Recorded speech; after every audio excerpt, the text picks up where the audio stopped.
Well, good evening. Good evening. Good evening. Welcome to the Tuesday, May 13th, 2008 meeting of the Glendale City Council. Mr. City Clerk, could you call the roll?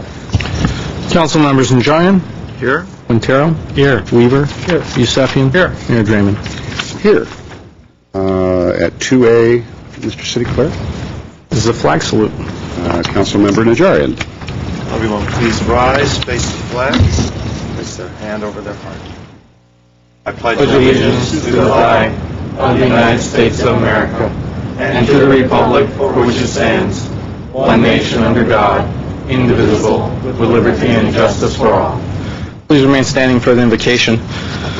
Mr. Mayor, Council, and those present in these chambers tonight, usually I'll write down a few words for the invocation, but I was unable to today, partly because, well, mostly because I've been shaken by the images I've seen on TV by the earthquake that has devastated parts of China, specifically the Sichuan province, and of course the disaster, the cyclone that has struck Myanmar. I remember I was a young student at Wilson Junior High in 1988 when an earthquake struck Armenia, in which about 50,000 people died, and I remember as a student we all came together to collect food and clothing to send to the survivors of that earthquake. And since then I've come to interact with the survivors of that earthquake almost on a daily basis, as some of them have settled here in Glendale.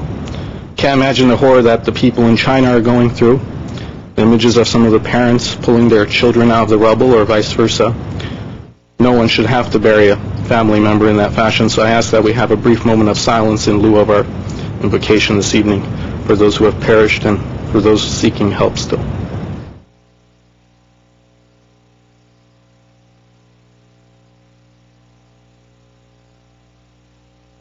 Amen.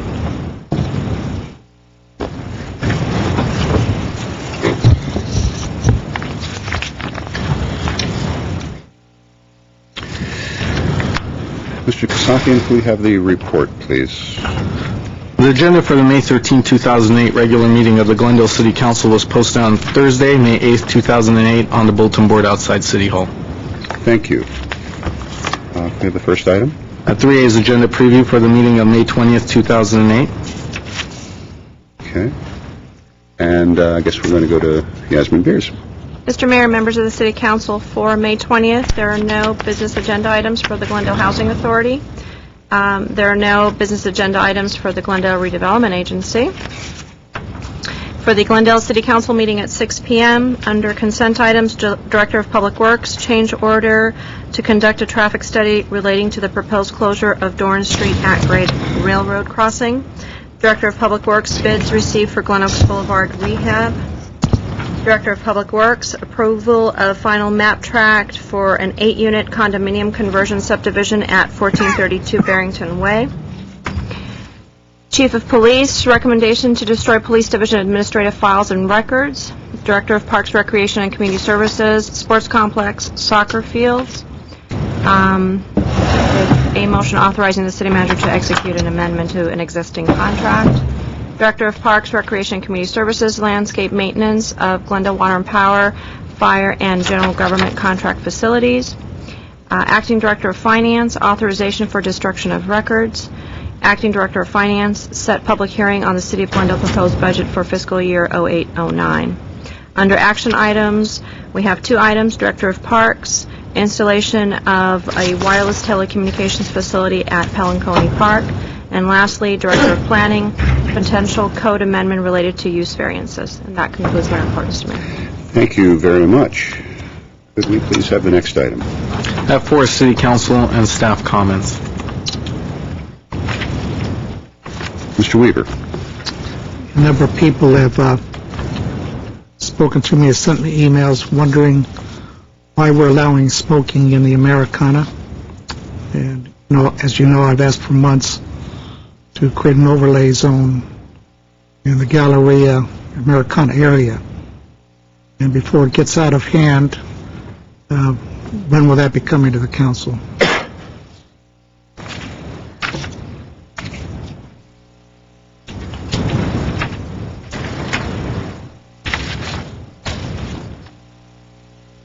I don't have the future meetings beyond the June 7th. I hope it's not that far out. I've been asking for about 6 months.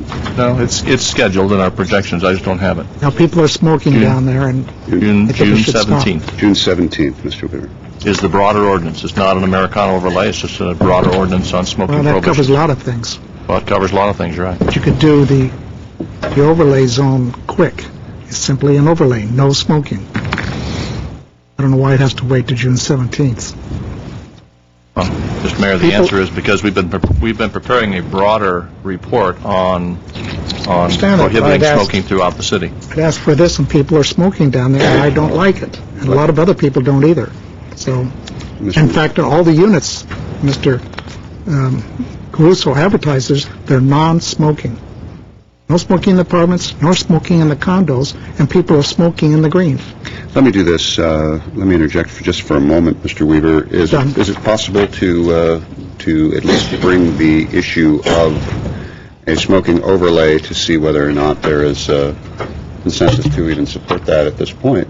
Yes, Mr. I guess my suggestion would be, because the smoking at the Americana has been raised a great deal with, I think, different stories as to what is allowed and isn't allowed. I think we should find out from Mr. Caruso what his intents would be relative to the Americana. There are trash receptacles there that have been put out by him, which would imply that smoking is permitted. I honestly don't know what his position is on it. His word to me was no smoking. Well, and the question was raised actually several times, and I was one of the people that asked the question at that time, what is the official on-the-record policy from Caruso affiliated with that? Mr. Weaver's indicated he's been told no smoking, but I think we do need to have something on the record, and I would like to bring it back just to at least address it. So, Okay. We'll try and get it back sooner than the broader city ordinance and report on at smoking. least we'll have Sure, something to either vote up or The other down. one is much more complicated. All right. Yes, Mr. Quintero. Just to add on, and then in terms of the what's supposed to be a public park, how are we going to handle? I mean, one is Mr. Caruso's square footage, and we have that park there, so we need to have that also. With regard to smoking. Yeah, with regard to All right, so some smoking issues we need to deal with. Let's see if we can move that up somehow. Mr. Weaver, did you have any other announcements or comments? No, that's enough. Okay. Mr. Safian. Thank you, Mr. Mayor. I was asked by the Public Works Department to kind of read this into the record. As you know, the City of Glendale participates in a household hazardous e-waste collection, and there was a household hazardous e-waste collection day that has come and gone. It was actually held on April 19th of 2008. But some of the results are in. Approximately 800 households in the City of Glendale and adjacent communities were served on that day. The Sanitation District, in conjunction with the County Department of Public Works collection, collected 260 gallons of used motor oil, 3,200 gallons of used paint, 75 used car batteries, 247 CRT units,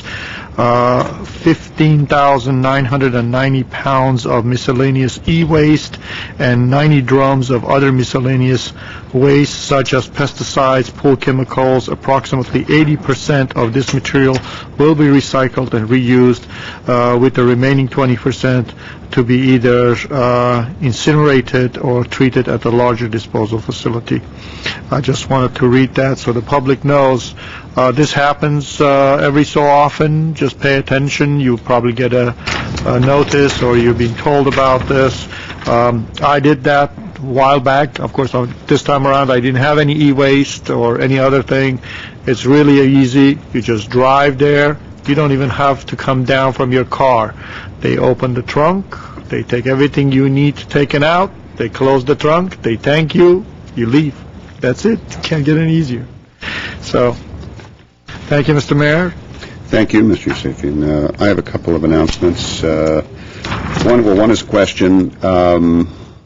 We had a request from earlier on.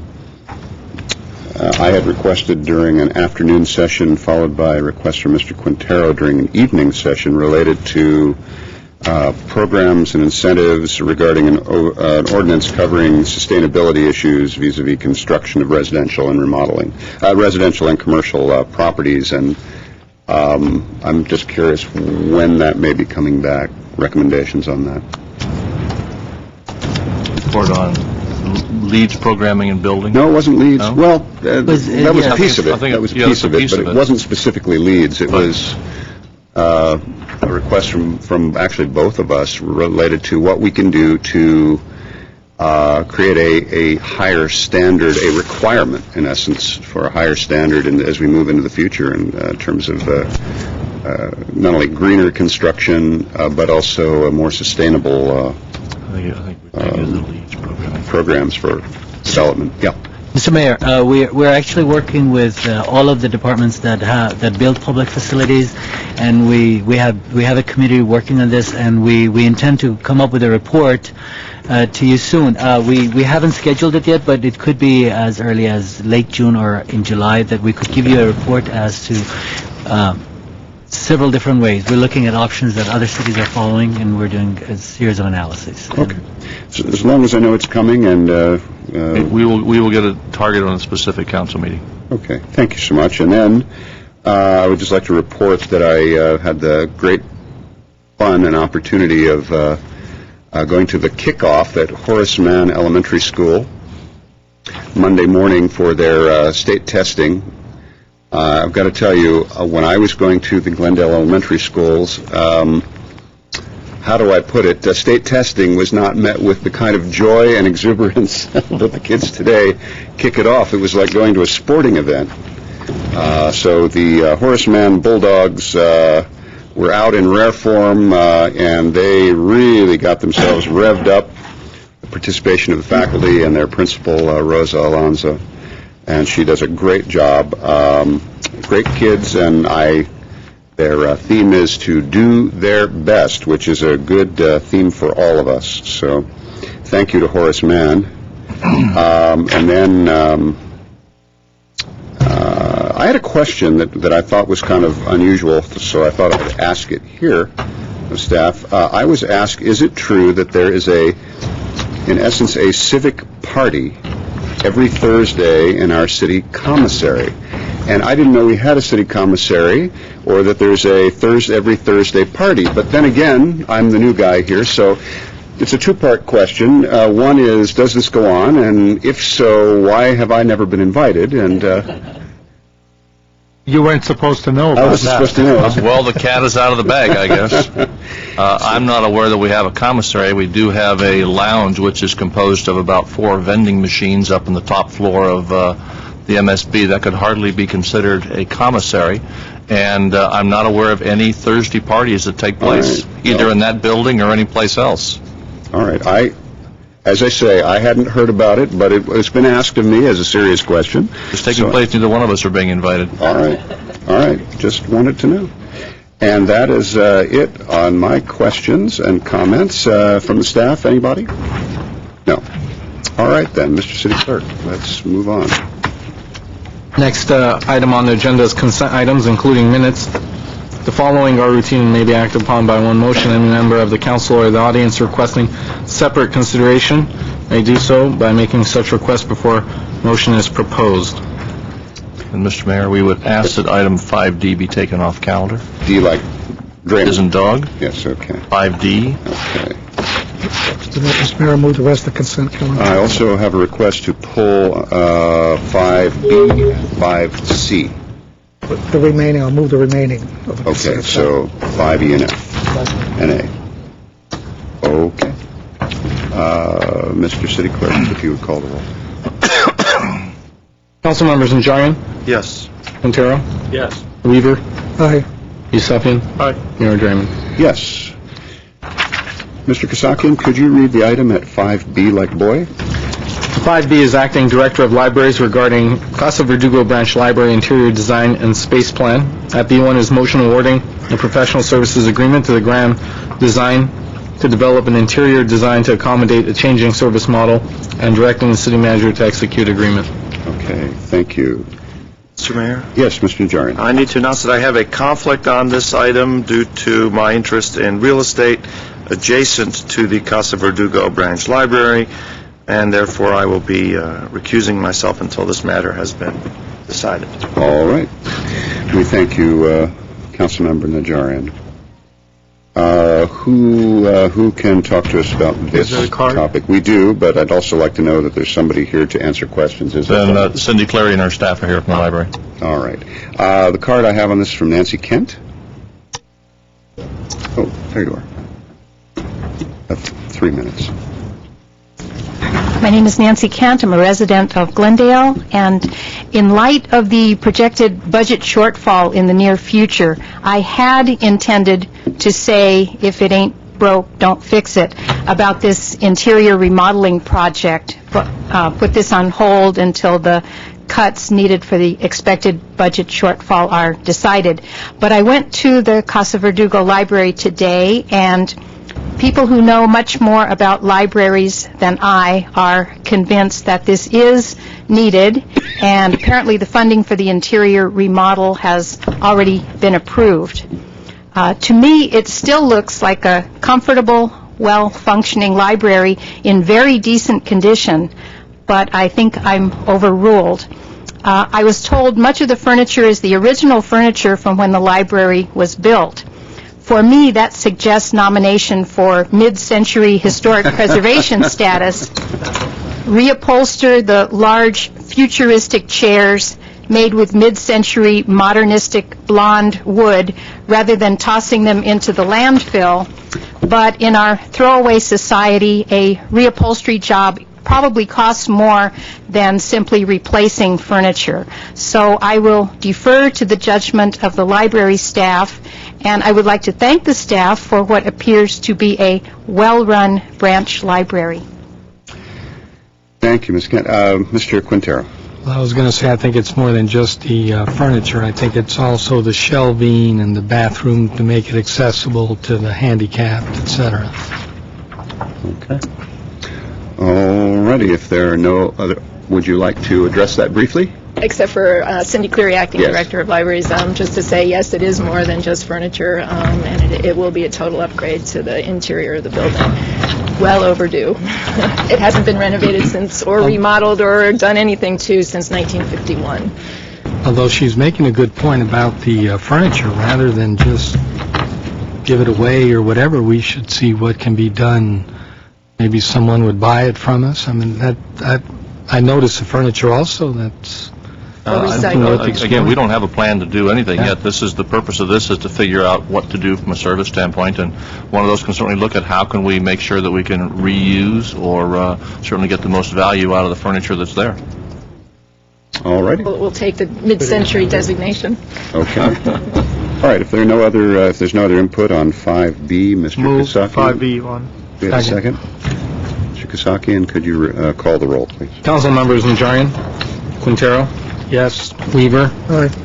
Yusefian, Aye. Mayor Draymond. Yes. And could somebody knock on the wall 3 times and see whether... The TV's on. Okay. The next item that was pulled was item 5C. Could we hear that item, please? 5C is Director of Parks, Recreation, and Community Services regarding proposed grant application to the Los Angeles Regional Park and Open Space District. C1 is a resolution supporting the submittal of a grant application in the amount of $173,000 to the Los Angeles County Regional Park and Open Space District for the Glendale Narrows River Walk project. Okay, thank you very much. The card I have is from Dr. Richard Espiritu. And let me just make sure, there is someone here from Parks. Good, okay. Over there. Good evening, Mr. Mayor, members of the City Council and Good staff. evening. I am Dr. Richard Espiritu. I'm in favor of this grant of $173,000 for what I affectionately call the River Dance, River Walk. Okay, but I would like to ask one question. Since there has been a lot of talk and a lot of effort done on the Trailway Mountains being accessible for people with disability, are we going to have the same accessibility with the River Walk project? Accessibility for people with disabilities. Thank you. You're welcome. Let's see if we can get an answer on that. Mr. Stobart? I'm confident the answer is yes to that. We're getting After nods. shaking their heads, yes. Dr. Spiritu, we're getting a lot of nodding heads saying yes. We expect. All right. Do we have a motion? So moved. Mr. Kasakian? Council members Najarian, Yes. Quintero, Yes. Weaver, Aye. Sapien, Aye. Mayor Draymond. Yes. And what is the next item? What would be next is oral communications. Yes, and thank you. And as you know, oral communications has been moved to the end of the agenda items, but at this point on our schedule, we would still hear from those making public announcements on public events. So if we have anybody who once we do, all right. And I happen to have your card right here. We have a couple of people. Okay, first would be Laura Friedman, Elaine Wilkerson, Guillaume Lemoine, and the Glendale Garden Tour. Oh, and I left out Melina Thorpe. Sorry. That's you. Thank you.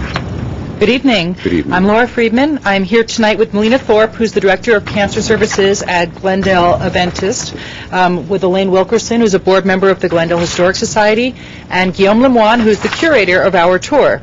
I'm here to remind everybody, for the last time, about the wonderful tour we have coming up this Sunday, which is from 10:30 a.m. till 4 p.m. This is a joint effort of the Glendale Historical Society and the Glendale Adventist Medical Center. It's a fundraiser to raise money for a new program at Glendale Adventist Cancer Services to provide specially designed physical fitness programs free of charge to cancer patients and survivors. There's nothing like this in Glendale, and from my experience, a focused physical fitness program can make a world of difference for a cancer patient. We've been very gratified by the donations that have come in from our community, and I thank you all for your support in that area.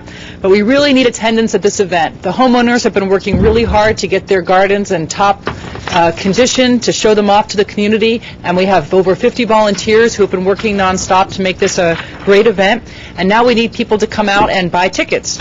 You can still purchase tickets through the Glendale Historical's website, which is glendalehistorical.org, or on the day of the event. And you can pick up tickets anytime at the Brand Library on Sunday between 10:30 and probably about 3 o'clock p.m. After the tour, there's going to be refreshments, a talk about water-wise gardening, and a fabulous raffle ticket. And even if you can't make the event, you can still buy raffle tickets for our big prizes, including a circa 1910 dinner for 7 prepared at your own home, and a full CT scan if you want to find out what's lurking inside of your body. And I'd like Melina from the Glendale Adventist to say a few words about what they're doing. Thank you. First of all, I'd like to thank the City Council for all the support that they have given to this event. As Laura has said, that this is the first program of its kind in Glendale. The program itself will be held at our Wellness and Fitness Center on Colorado. It is free to all cancer patients and survivors in the city of Glendale. It's not just Glendale Adventist patients. It'll be open to any cancer patient that needs us. That's why the funds are very necessary. We'll be having classes on Tuesdays and Thursdays for patients, and classes will be run by physical therapists and occupational therapists, which will help patients who have undergone surgery, radiation, chemotherapy to regain their strength and to become well again, which is part of cancer treatment and being a survivor, as we all know. We're also going to be offering yoga, which is mind, body, and spirit, to help people, keep their self intact while they're going through cancer treatment. And, Laura came to us a year ago with this idea and has been the force behind it, and I am just so grateful and thankful to everyone in Glendale that we'll be able to offer this type of service to our patients. So thank you very much. Thank you. And I have a question for you. That CT scan, should you win it, could you use it as a Christmas photo card? If you Yes. wanted to. You could. Okay. No, it's a very good idea. I mean, insurance companies don't pay for CT scans for screening yet, but you'll know what's happening inside your body, and you can act on it. So, thank you very much. Thank you very much. The next speaker is Leon Mayer. followed by Sarkis Palladian. Thank you, Mayor Draymond, members of the council, staff. My name is Leon Mayer. I'm here on behalf of the Friends of the Library and the Glendale Library to announce our upcoming events.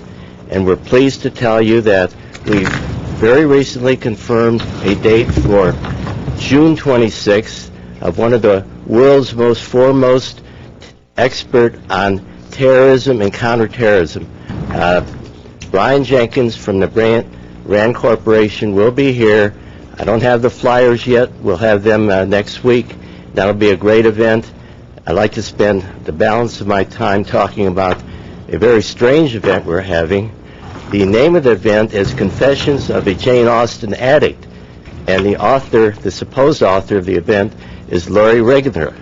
But I'm hearing reports about Jane Austen, sightings of Jane Austen from Montrose, from Verdugo Park, Wilson Park, the Americana, and I'm very confused now as to whether or not this Lori Regular is really an incarnation of Jane Austen. And those of you who have never heard of Jane Austen, you probably shouldn't be listening to me. But Jane Austen is the famous mid-19th century English author who has written such books as Pride and Prejudice and Sense and Sensibility. And we're going to have a great time on the 28th of this month, 7 o'clock at the library. We welcome everybody to come. And if I have 10 seconds, I want to remind everybody that we have a book nook at the library where people can buy almost new books at fantastic prices, and it's open all the time that the library is open. If there's any questions, I'll be glad to answer.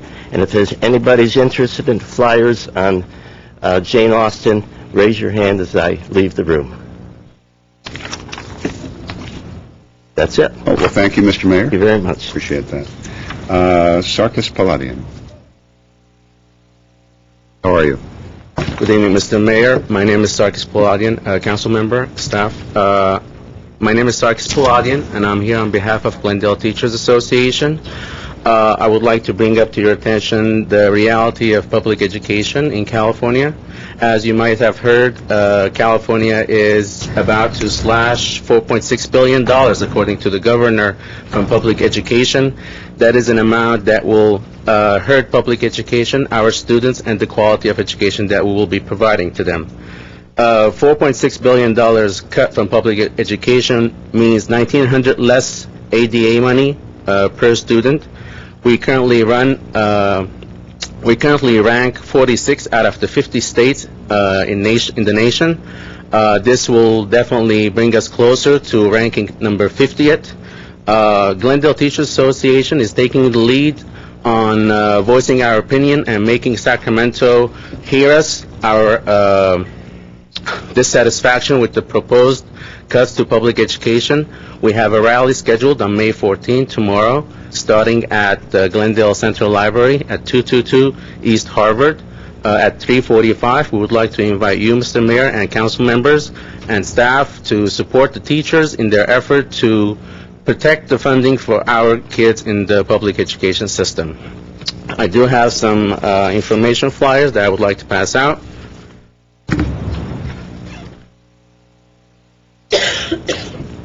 And Glendale teachers, I think, would like to see our elected officials and civic leaders supporting their effort in protecting funding for the public education system. Thank you. Thank you very much, Mr. Could you repeat the time and date? The event is tomorrow, Wednesday, May 14th at 3:45. We will start at 3:45 at the Glendale Central Library. The address is 222 East Harvard Boulevard. We'll be heading west on Harvard to Brand, and we'll be heading north on Brand and coming back, heading back south afterwards, and ending the event at the Central Library. Actually, I would like to thank a few individuals, if possible. There were the city staff, in particular, the city clerk's office, supported our effort in organizing this rally. The Glendale Police Department, and specifically also, we would like to thank Cindy Clearly of the Glendale Central Library for her help in organizing this rally with us. We thank you, and we look forward to have you at the rally. Thank you, Councilmember Najarian. Thanks for coming down, Mr. Pelagian. I'll try and hide my glee. I've been described as being gleeful when the Teachers Association comes forward. This is not a rally against the school administration. This is not a rally for budget contracts. This is a rally to support teachers and an effort to get more funding from Sacramento through the budget process. Is that correct? To preserve public funding, to preserve Prop 98, which California voters basically established as a level of funding for public education. Thank you very much. Thank you. Okay, thank you very much. Mr. City Clerk, the next item, please. At 8 is action items, and at 8A is City Treasurer regarding City Treasurer's quarterly investment review as of March 31, 2008. At 8A1 is a motion to note and file the report. Okay. Would you like to come forward, Mr. Baruchi?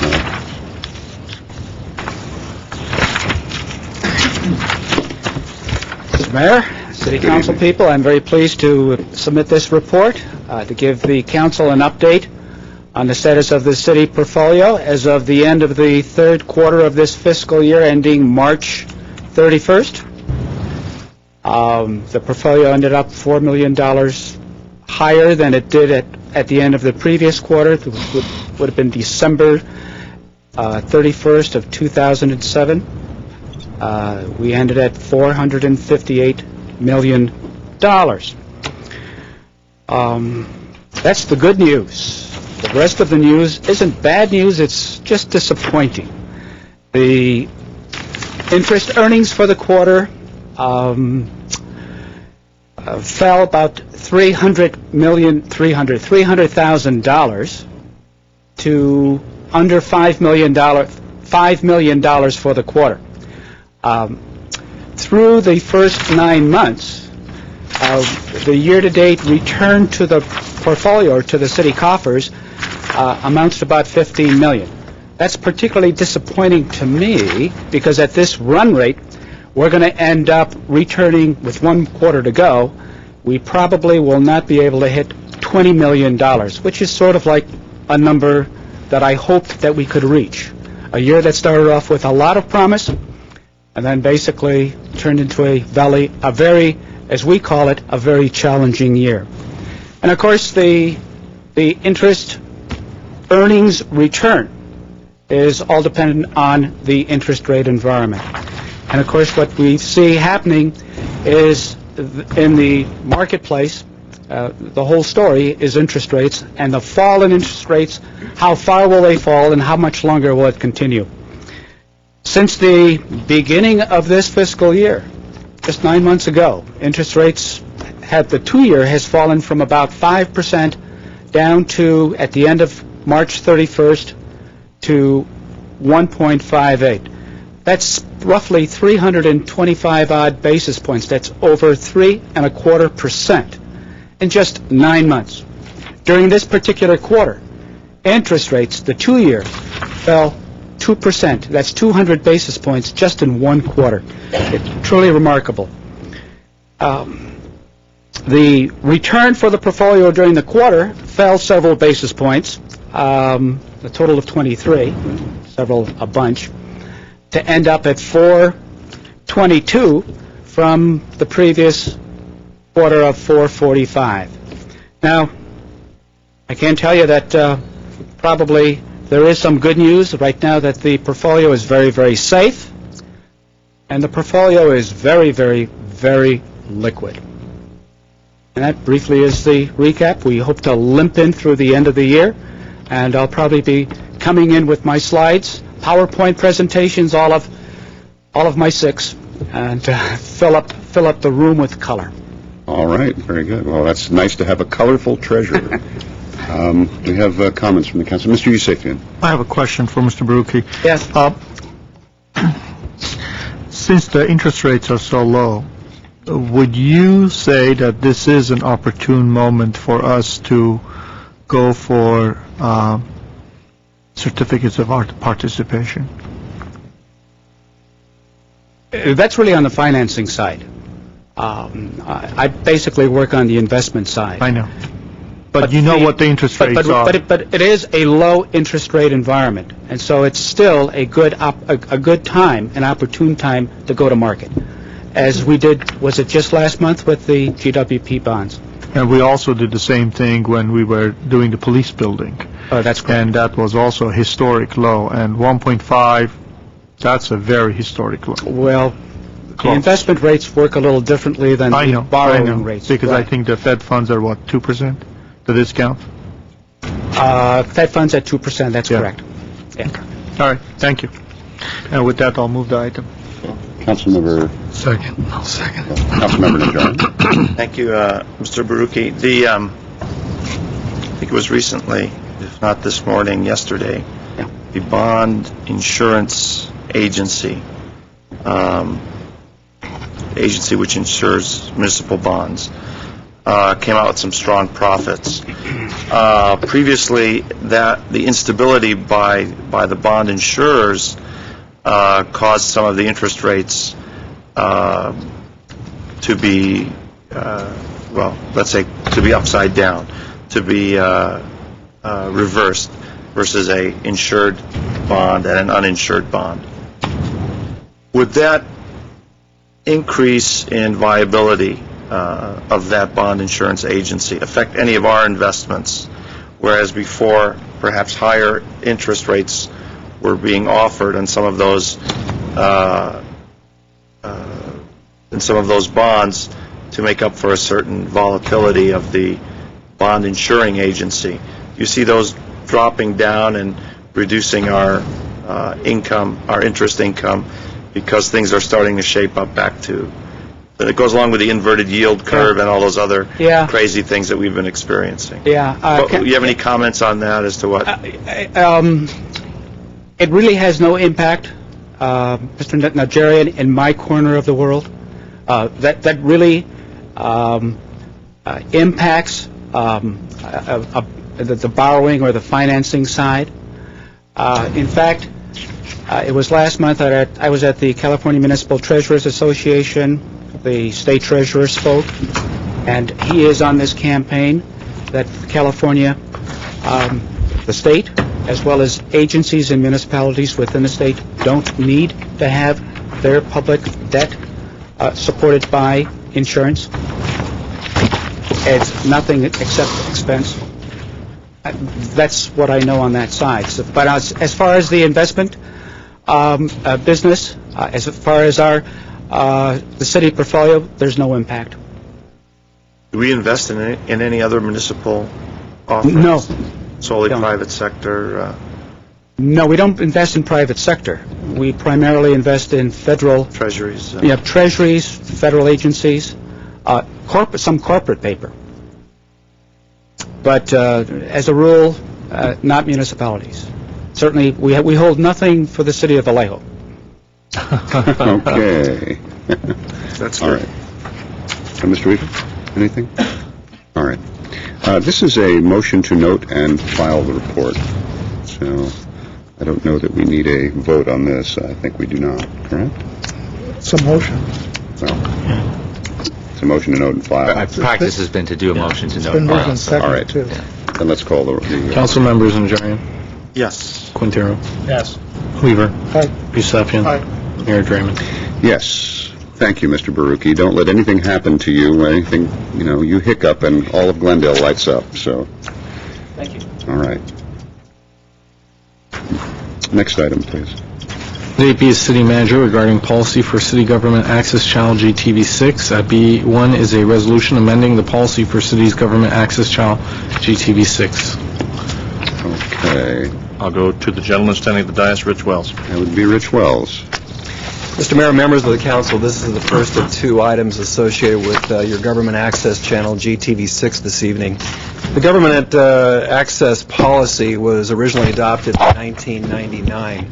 This policy basically helps cover the day-to-day operation of your government access channel, GTV6. The policy was amended in 2001, and Council recently indicated it would like to review the policy and take a look at it. And in particular, Council wanted to take a look at City Council participation and hosting of programs on GTV6. City staff does not have a recommendation on this part of the policy tonight. However, staff is making two recommendations this evening. One of them simply deals with the language associated with the checking out and the purchasing of videotapes. We would like to just update that to indicate that that is now DVDs versus videotapes. And we also would like to add on a section which deals with the posting of city meetings and programs on the city website, which can now be accessed through video streaming. That, of course, was not here when we adopted the policy in 1999 and amended in 2001. So we would make a recommendation that those two additions be made. Okay, thank you.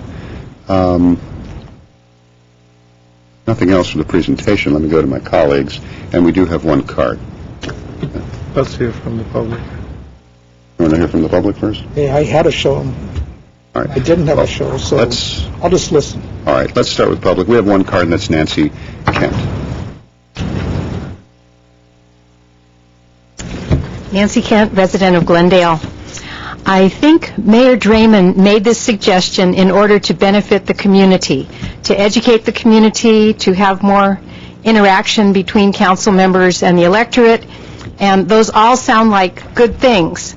But I also actually believe that Councilman Weaver's motivation for doing Weaver's Doghouse was to do a good thing, to help more homeless dogs and cats get adopted. And I think that program did help those dogs and cats. But whether or not Councilman Weaver agrees, being televised, especially doing good deeds like helping doggies and kitties, is also helpful for an incumbent to get reelected. Even though I assume that Councilman Weaver never said, "Vote for me," during Weaver's Doghouse, it was free publicity for him, financed with public money. Now, I'm a big fan of public campaign financing, voluntary full public campaign financing. That's a beneficial, wise, cost-effective use of public money. But for that, incumbents and challengers have an equal opportunity to get over the hurdles to qualify for the public financing. I do not expect Glendale to implement voluntary public campaign financing anytime soon, but my point is, if public funds are used for TV time for elected officials beyond city meetings, ceremonies, and special events, all candidates, incumbents, and challengers should have equal access to it. I would like to again thank Council Members Quintero and Yusefian and former Council Members Manukian and Gomez for voting for the election reform in 2001 that City Council members are not to be on GTV6 except for televised meetings, ceremonies, and special events. I think it was decent and upright of these 4 elected officials to vote to prohibit their own access to free TV time. And whether or not this 2000 election reform is overturned tonight, please consider doing what I believe Burbank may already be doing. Allow all candidates to record a short message, perhaps 3 minutes, that is repeated on the government TV station and available on the city website before the municipal election. Thank you. Thank you, Nancy Kent. That was the only speaker card I had. Absolutely not. Please, come forward. While you're doing that, Mr. Wells, I was under the impression that we were going to hear exactly what it is that was proposed.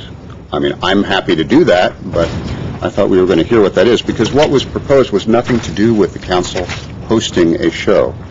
And that is how it's been presented to the public, both by the Glendale News Press, and so that's and by several speakers, and that is why this is the notion, that what is proposed is a council-hosted program.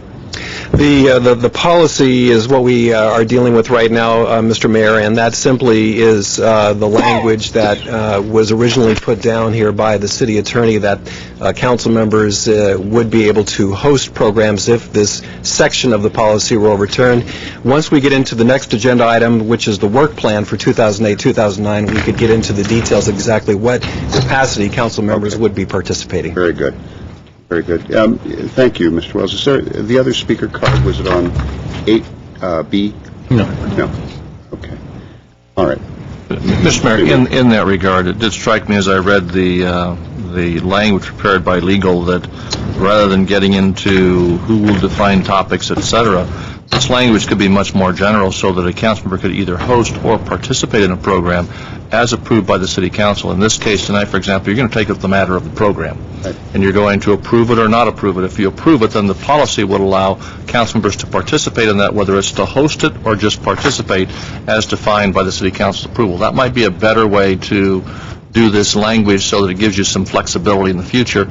Under any circumstance, if there's a program a council member is going to participate in or host, it has to come back to the council for approval. Yes, and that was the comment I wanted to get to. Whatever the programming would still be something that this council, on a case-by-case basis, would have to approve, number one. Secondarily, the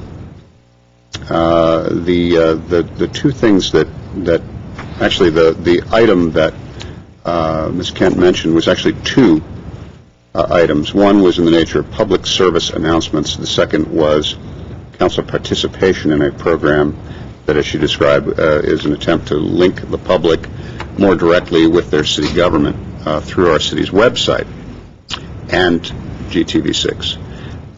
In addition to any program on a case-by-case basis having to come back to council, there is a portion of the existing policy that prohibits council members who are incumbents from appearing in that programming, and nothing that's been suggested changes that, by the way.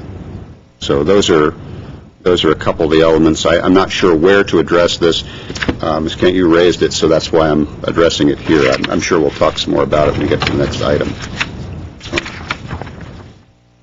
Mr. Yousefian. Might as well just jump in, let you know where I stand on this. When I got elected in 2001, along with Mr. Quintero, that was my second time I was running, actually in 1999 and then in 2001. Actually, that was my third time because I ran before in 1993. I'll tell you one of the issues we had. And as Nancy brought that up, has nothing to do with what the intention was or whether there was an intention or not. On that day when we discussed this issue, and it was on the agenda, staff presented the timeline and the schedule of the GTV6 for at least over a month or so. The program, The Doghouse, played almost more than a handful every day, was repeated. Later on, the logo that was on the program, that council member used that logo, the same identical logo, on a poster, and that was a campaign poster. It connected the dots. It made a connection. This is the same guy who's getting dogs and cats adopted. Very good program. Very good track record. Nevertheless, it gave some of us a disadvantage because they would tell us, are you the dog person? You're not the dog person. I don't vote for the dog person. Now, I'm an incumbent now, and when we came here, we thought that was unfair. We had to participate and overcome that. And we felt, at least four of us at the time, we felt what's good for the goose is good for the gander. I got that one analogy right, by the way. So, I know, I butcher them all the time, and he corrects me. But what I was trying to say is all four of us thought that this should be one of those things that we should take out and say, no council member should participate in this type of programming. And we passed the ordinance that said no council member will be on any other program that is paid by the city of Glendale unless we have an official function. And we have been on programs that talks about meet your council at your neighborhood. All 5 council members have been there with city staff and so on and so forth, and that was allowed to be televised. Same thing with all the city council now and the redevelopment agency and the housing and so on and so forth. I personally think we already have an advantage over a person who no one knows, never seen their face during an election, because they see our face every Tuesday, every Wednesday, every Friday, every Saturday when they watch the city council. I don't think it's appropriate for us to create another program, whether it be a spot, whether it be another special program, or whatever, for the council member to stand there, like Eileen Gibbons used to do, go around in a beeline bus and ask them, what do you think about City of Glendale? And Thor had to carry those huge cameras. I remember those. Those days are gone, Thor. You don't have to worry about it. They're much smaller now. Nevertheless, those were one of those. Larry Zarian had the Larry Zarian Forum, okay? And he spoke to the people. He had his own program. Sheldon had his program. Ginger had hers. But I think, in my opinion, we have well-qualified staff. If we want to save water, have the director of GWP stand there and say something about water conservation. If you want to talk about parks, have the director of Parks and Recreation to say something about it. I don't think we should spend the money, which is going to come back in the second part, at the time that we are trying to curtail and deal with the budget to do a program like this. Because I will tell you one thing, we're very close to our election cycle. People are going to come and say, aren't you stacking the deck? You're providing programming for yourself. And as Nancy says, how about the person who's running for an office and is not elected? Does he get a program? No. And, Mr. Mayor, the way I read this ordinance, I don't know, I guess staff wrote this. I don't know who wrote this. It says the council member may host such a program no more frequently than once per month on a rotating basis as determined by the mayor. Now, if you have a benevolent mayor, you get to host. If you're not, you don't get to host. So the ordinance itself is, subject to a lot of interpretation. So in my opinion, I like to do what I did in 2001. I'm going to be consistent. I think it was wrong for us to do that. We passed an ordinance. We rectified it then. It has been working for 7 years I've been here. And as my wife told me, I don't want to see your mic face on TV any more than what I have to watch. So I'm not going to do this. So I'm going to stay consistent with that, Mr. Mayor. Okay, thank you, Mr. Yusefian. I don't know where that language came from, Mr. Yusefian. It did not come from me. It obviously came from the staff. I had nothing to do with writing the report. Right. I would like to, before we go forward, I'm just going to simply state, I would like to entertain a motion to lay this item, 8B, on the table, because I believe that this has been agendized in the wrong order. This council is already speaking about a program that they know nothing about, based on, we have the cart before the horse. Again, it's being reinforced that council members, incumbents, would be appearing during election cycles. That is not the case. The council members would be hosting a program. That is not the case. Participating in a program that is in the form of a PSA, and Mr. Yusefian has just repeated the very things that we've just been told are not proposed. So this, to me, is in absolutely the wrong order. We're being asked to make a vote on 8B based on a program that we have that's been proposed that no one knows yet what it is. I think we need to hear what it is so that we know whether or not it's something we support, rather than just guessing what could it be, what might it be.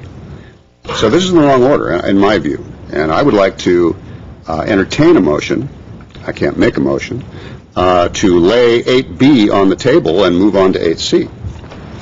Okay, well, let's I think the city attorney will tell you, you get to determine order, Mr. Mayor. You can ask that B be read in and take them both up, or take B up first. Fine. I would at least like my colleagues and the public to know what the item is before we vote on whether or not we like it.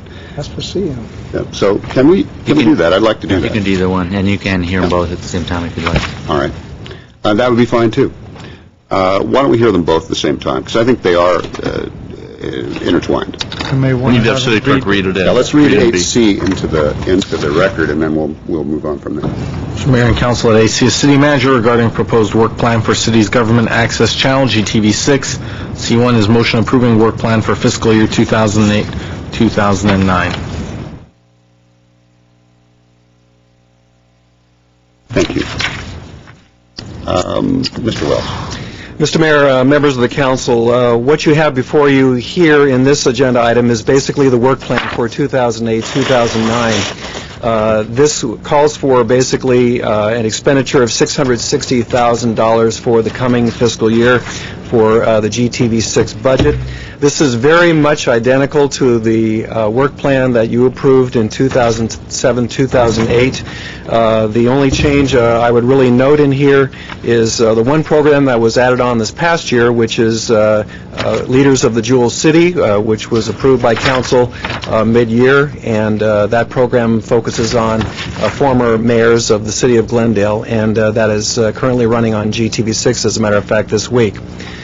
This work plan basically covers all of the programming on Channel 6, including the live coverage of all the meetings of boards and commissions. The City of Glendale cablecasts approximately 37 live meetings per month, which, to our knowledge, is just about more than any other government agency that we know of. This also includes a lot of the programs that are aired on Channel 6, including the Behind the Badge program, which is put on by the Glendale Police Department, Treehouse Tales, which is out of the library, and also NSTV, which is a part of our Community Development and Housing Department. Council had indicated that there was an interest in adding on a program this year, which essentially would open up the lines of communication between the community and City Hall. This program, as I understand it, would basically call for residents or business people to submit questions or comments to the city via the website. The staff then would help coordinate a program which would involve city council members. Council members would basically serve as the opening comments of this segment on a monthly program, and then would also close that segment of the program. This would be, again, a monthly program. We would recommend probably two to three different segments per month, in which council members and then city staff members, members of the public, and community leaders would discuss these various issues that have been submitted to the City of Glendale. Could be about the tree ordinance, could be about any issue dealing with city government. So that is one suggestion that has been made for a new program. Again, we would recommend that the programming schedule that was approved for this past year be approved again this year, with the possible consideration of amending that to include the new program and also the other program that was added on this past year, which is the Leaders of the Jewel City. In order to accommodate the new program, we would recommend that one of the existing programs be pulled from the channel lineup. That is the Senior Spectrum program, which is a quarterly program hosted by the Assistant Public Information Officer, Vicki Gardner. And that would help us in keep with our budget for this fiscal year, and would allow us to continue to do all the other programming that we are doing. As far as the budget itself goes, again, as you know, Channel 6 is funded through the public education government access fees. The city receives 1.45% of the PEG fee. The remainder, 0.55%, goes to the school district and to Glendale Community College. As noted in the report, the PEG fees have been diminishing slightly over the past few years. The staff has had to basically go into the fund balance to help maintain the programming that we have on Channel 6. And so we are concerned about that, and there is a note in your report tonight indicating that we are going to have to examine this in the future, that we are seeing some funding cuts basically along the lines of subscribers who subscribe to cable in the city of Glendale. So that is one thing we wanted to bring to your attention this evening as well. If you have any questions or want to talk about any individual programs, I'll be happy to answer those questions. Councilmember Quintero. Yes, I don't remember discussing leaders of the Jewel City, former mayors being interviewed and so forth. I don't remember talking about that on the dais. That was a recommendation by former Mayor Najarian, which was sent out to members of the council in two separate memos asking council members for their input on the former mayor's recommendation. It was never brought to the dais or discussed openly, let's put it that way. It was just a recommendation by the former mayor when he was on the dais, and then there were some follow-up memos to city council on that. But that has since gone into production. Correct. And in fact, the one program is airing this week. So coming back to Councilmember Yusefian's comment, is that what that language is about, without the mayor's approval? I'm sorry. Councilmember Yusefian raised the issue about somewhere in the report, it mentions about the mayor being able to make a determination for programming. That was news to me as well, by the way, Councilmember Yusefian. But is that an example of that, where is it leaders of the Jewel City? Leaders of the Jewel City would...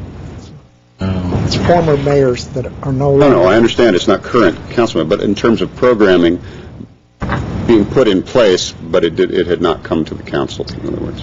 I believe that language was created by the city attorney in the resolution, and it was in keeping with the fact that this one new program that was being proposed by the mayor. And that is all I can tell you right now. Since Mr. Howard is not here tonight, I can't answer any more than that. One other question I had on that, there was the assertion made that the new program would end up costing us more funds, and as I understand what you just said, that is not the case because we're substituting programs. Right. So, okay. Let me go to Councilmember Jarni, who hasn't had a chance to speak yet, and then Councilmember Yusefian. And let me just start out with the leaders of the Jewel City. That was an idea that came forward early in my term. I was aware that former Mayor Bremberg was ill, and I was hoping that we could record some of her memories and issues that she dealt with about Glendale on videotape before anything happened to her. She wasn't critical at that stage, but clearly not just Ginger, but there are several other former mayors well on in their years that I felt it would be a good idea to preserve their memories of being in leadership positions in Glendale. Unfortunately, before we got production going, Ginger passed away. But it's certainly, I think, a valuable show.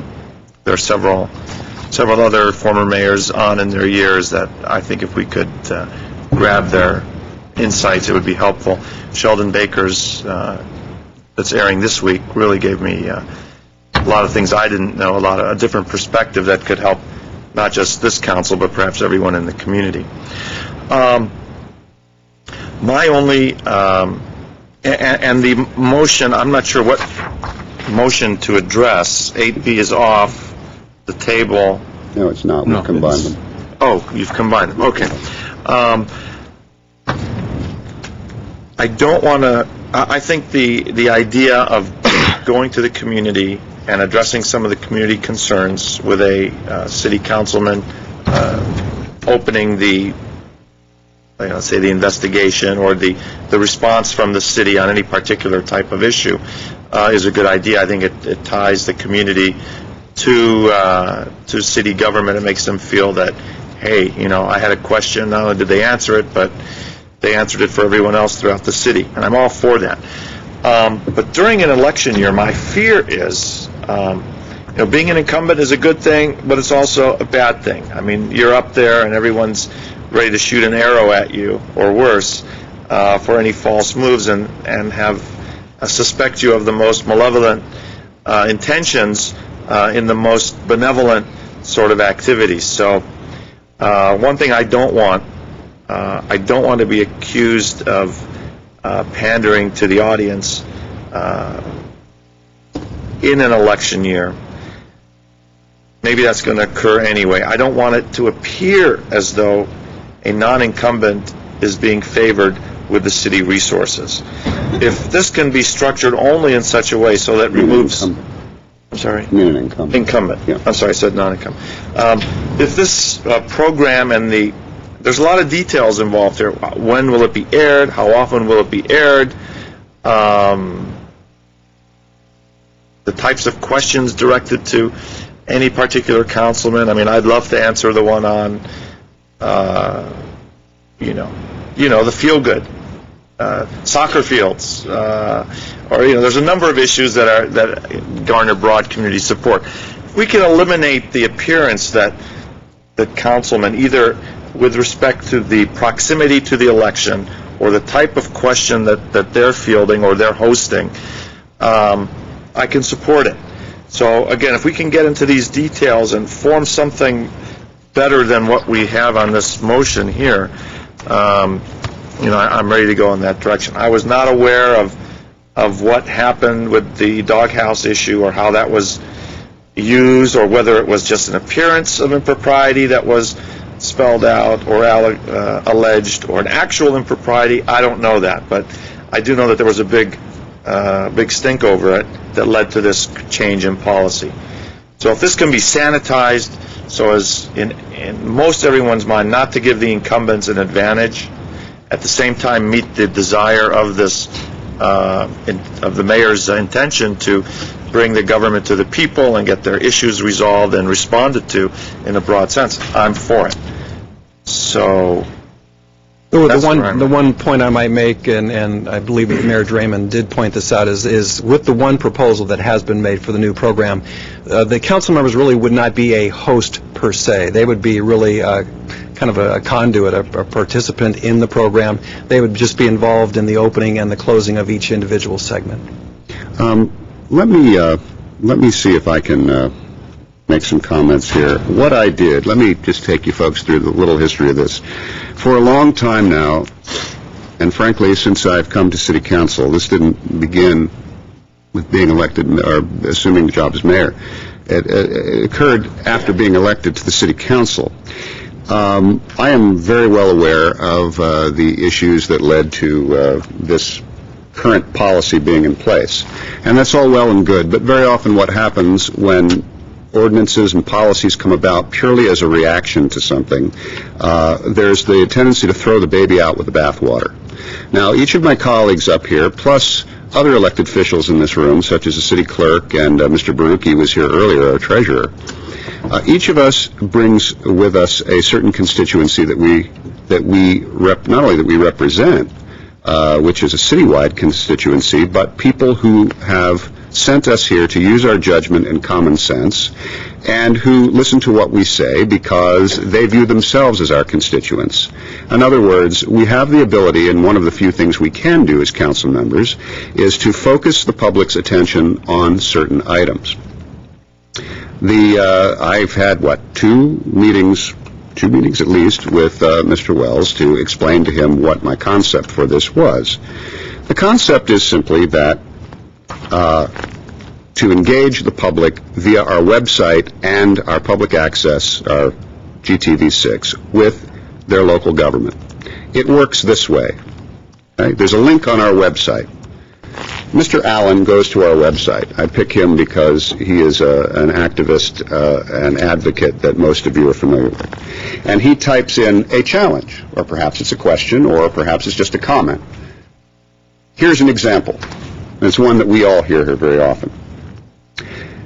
The City of Glendale encourages us to conserve water. The City Council has been approving projects for the downtown area, residential projects. Isn't there a contradiction there? We move more people into the downtown, aren't we using more water? That's the question, that's the challenge. He then sends that to the city. There are 3 topics that will be addressed, 2 to 3 topics per segment. Okay? The council members don't get involved in answering that. The council members simply do this. Hi, I'm Councilmember John Draymond. We have a question from Bob Yusefian, who lives in Glen Oaks Canyon. We then cut to Bob Yusefian, who says, "Hi, I'm Bob Yusefian. I'm a resident of Glendale. My question is, why is the city approving projects for the downtown that use water while we're still being asked to conserve water?" We then go to, let's say, Glenn Steiger, who's our Director of Water and Power, who gives us his take on that. We then go to someone like Mr. Allen for his take on that. We then go to a developer for his take or her take on that. The only two times the council members are involved in any segment are for approximately 2 minutes or less to say, "Hi, I'm council member so-and-so. Here is so-and-so with their question," and at the end saying, these are the issues related to your comment. You make up your own mind. This is not proposed for council members who are running for re-election. I think I've said that, 3 times? And it's been stated by Mr. Wells. It's not proposed for that. So there is no real appearance of impropriety on the part of incumbents running for re-election. They're not going to be participating while they're running for re-election. Those that are not running for re-election will be involved. As elected officials, I believe we have a responsibility. Part of that has to do with PSAs. When I came to City Council, one of the comments I made to the staff was, I would like to help Glendale become more of a community, to help regenerate a sense of community that I enjoyed growing up in this city. And what I've been told over and over is, God bless you, I hope you can accomplish that. Well, this is one of the ways we do that, folks. It's by using the attention that we as council members have to direct our constituency to issues of importance for our community. Pedestrian safety. We have an issue in our city related to that. Water conservation, tree ordinances, budget issues. The list goes on and on. Many of you who are here to speak on oral communications are here for a reason. You have an issue. What about traffic? What about speed humps, bumps, and lumps? What do I do when there's speeding on my block? No. It is just simply another avenue. I think what has kick-started part of the concern that this is a move back to council members hosting programs is we had an article in the Glendale News Press on the front page above the fold that says, Mayor angles for more TV time. Okay? Let me tell you, I spent most of my life in that industry. I have no interest in going back to that. I'm not angling for any more TV time. But I do think we have a responsibility with regard to issues that our constituents have. Simply because a previous council acted in a certain way about a certain program, I don't think necessarily translates to this. And my last sentence on the topic, the council retains the ability to vote up or down on any proposed project of this sort. So allowing one program to go forward doesn't mean that every program goes forward. That's the brief history of this. So anyway, yes, Councilmember Quintero. Okay, well, the program itself sounds like it could be something interesting, taking questions and attempting to answer them on Channel 6, although you have to think about who's going to decide which questions are answered and which aren't. But on the other hand, I'm not exactly sure that a council member needs to do the introduction or the closing.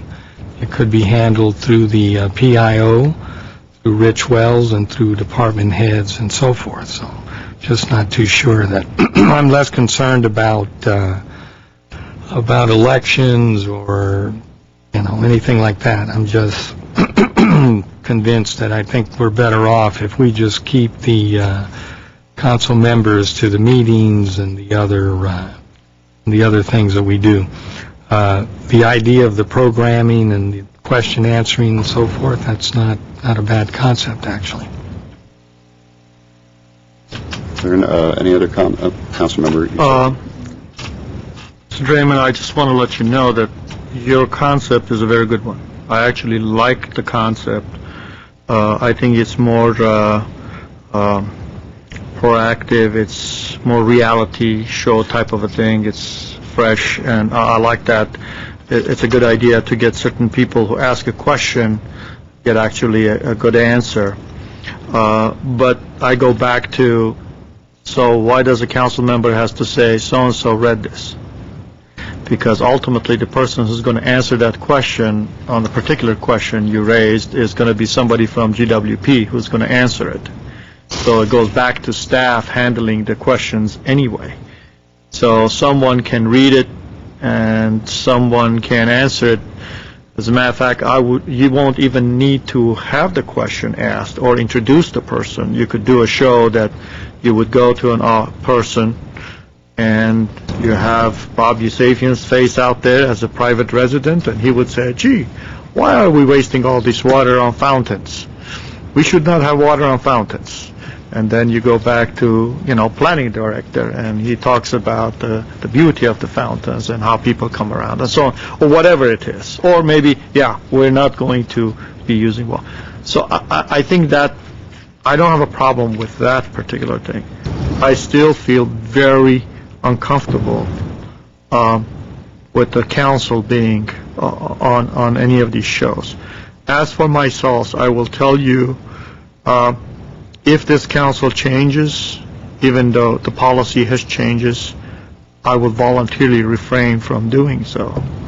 I feel uncomfortable as a citizen and as a council member. And that's me. Well, my answer But a good idea. My answer to both of you is the reason for your participation is, and no offense to the rest of the city staff, but Councilmember Yusefian, people will tune in to hear an answer on issues of importance to them because their elected officials are addressing it. No offense to the rest of the staff, but I think you're going to pull a higher rating than Mr. Zern or Mr. Hagani, because people know they can tune in on a set time once a month and hear from an elected official. And let me just finish, because we have a constituency, and that is the reason. So I understand what you're saying, and I respect it completely, but that is my answer to your question. But I don't know if you remember, my colleagues probably remember, but I think Mayor Manukian was the mayor at the time. We did a call-in show, and all the city council was sitting in here, and Mayor Manukian had a little computer. Do you remember that? That's very And we thought that this is going to be a 3-hour calling show, and we announced it, we publicized it, and so on and so forth. We were dying on a vine. I'm telling you, nobody was calling, and in some cases, some of the people who were asking the questions were some of the relatives of ours just sending in so we didn't look like fools.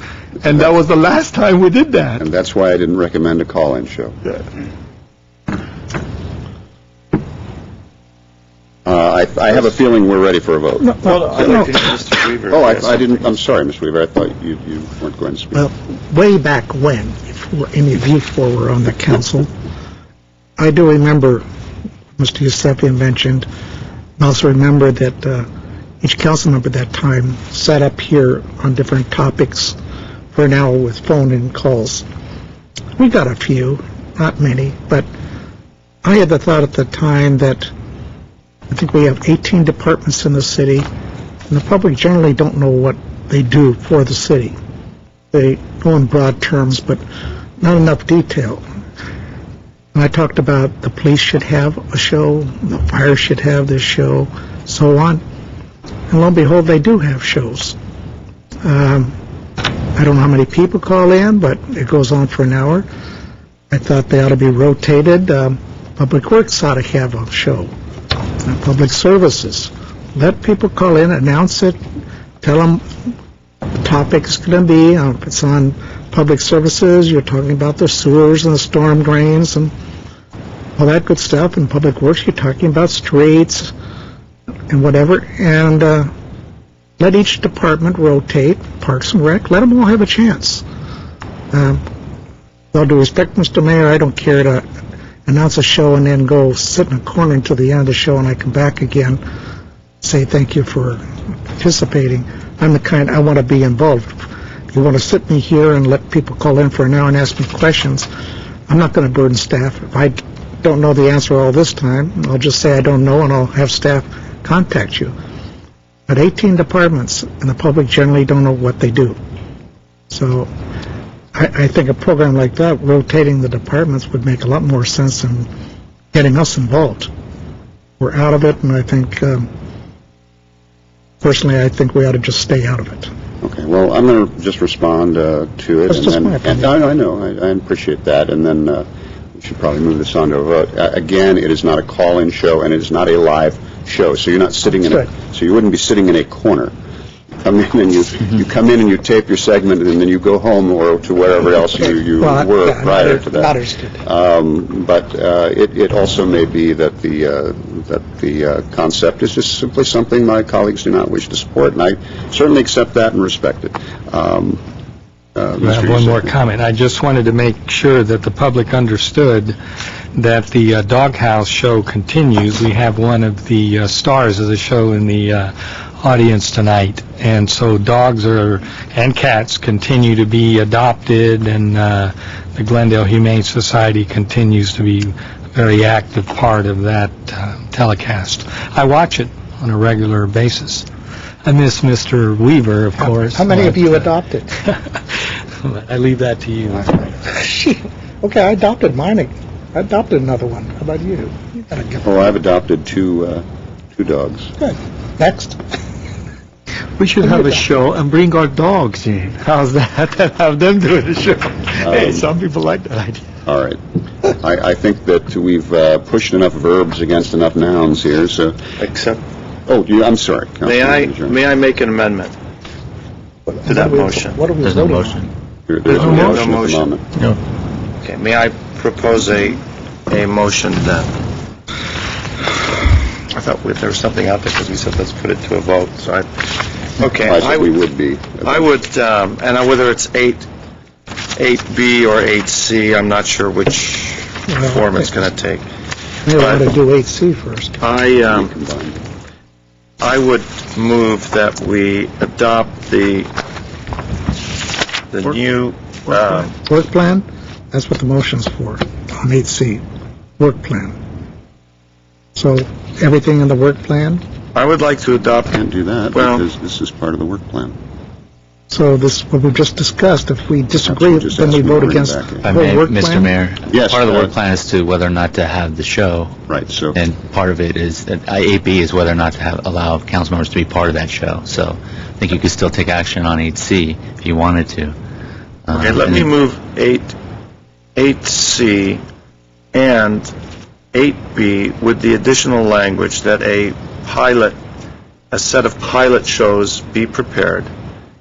Two shows be prepared involving Mayor Draymond and Councilman Weaver, and that the council be permitted to view those shows so we can get a better understanding as to what the concept is and see how it flows, and then have it...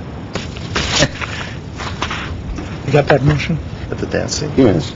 Are you threatening me? No, I have a different show we could... roll that. Oh, that's good. I mean, I'd like to see just a run-through of the show to see how awkward. I mean, I'm sort of getting the sense there are some concerns that the appearance at the beginning and at the end of the segment would be awkward or hollow, if you will. I'd like to see how it works out.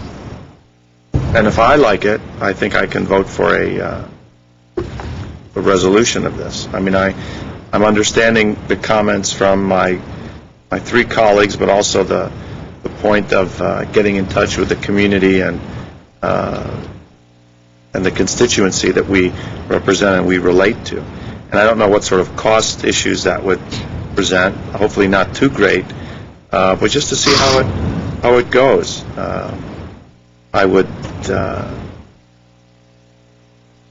And then we need to fine-tune it, obviously, once we see, I mean, we're sort of developing on paper, something that's going to be very visual and very audio-visual, and for me, not being as astute, perhaps, as some of my other colleagues, I would like to see it, get a sense as to how it's going to flow, and then I can determine whether it's something I'll vote for permanently. Oh, I'm sorry, Councilmember Quintero. Well, and then I think we also, if we go down that road, what is going to be the policy in terms of the questions? What questions are going to be answered and which one aren't? I mean, we may be faced with 150 questions from constituents. Who picks Which questions are to be answered? I think the concept was that they were to be, of broad general appeal. In other words, not, they are representative questions that are of broad general interest, I should say, number one. And secondarily, that is something that this council would have to do, whether or not the production staff or Mr. Wells or this council or someone that we appoint would do that, given some guidelines. I'm sorry, Councilmember Yusef. Call me a cynic. I've been in so many campaigns. I'm telling you, I've seen almost everything under the sun.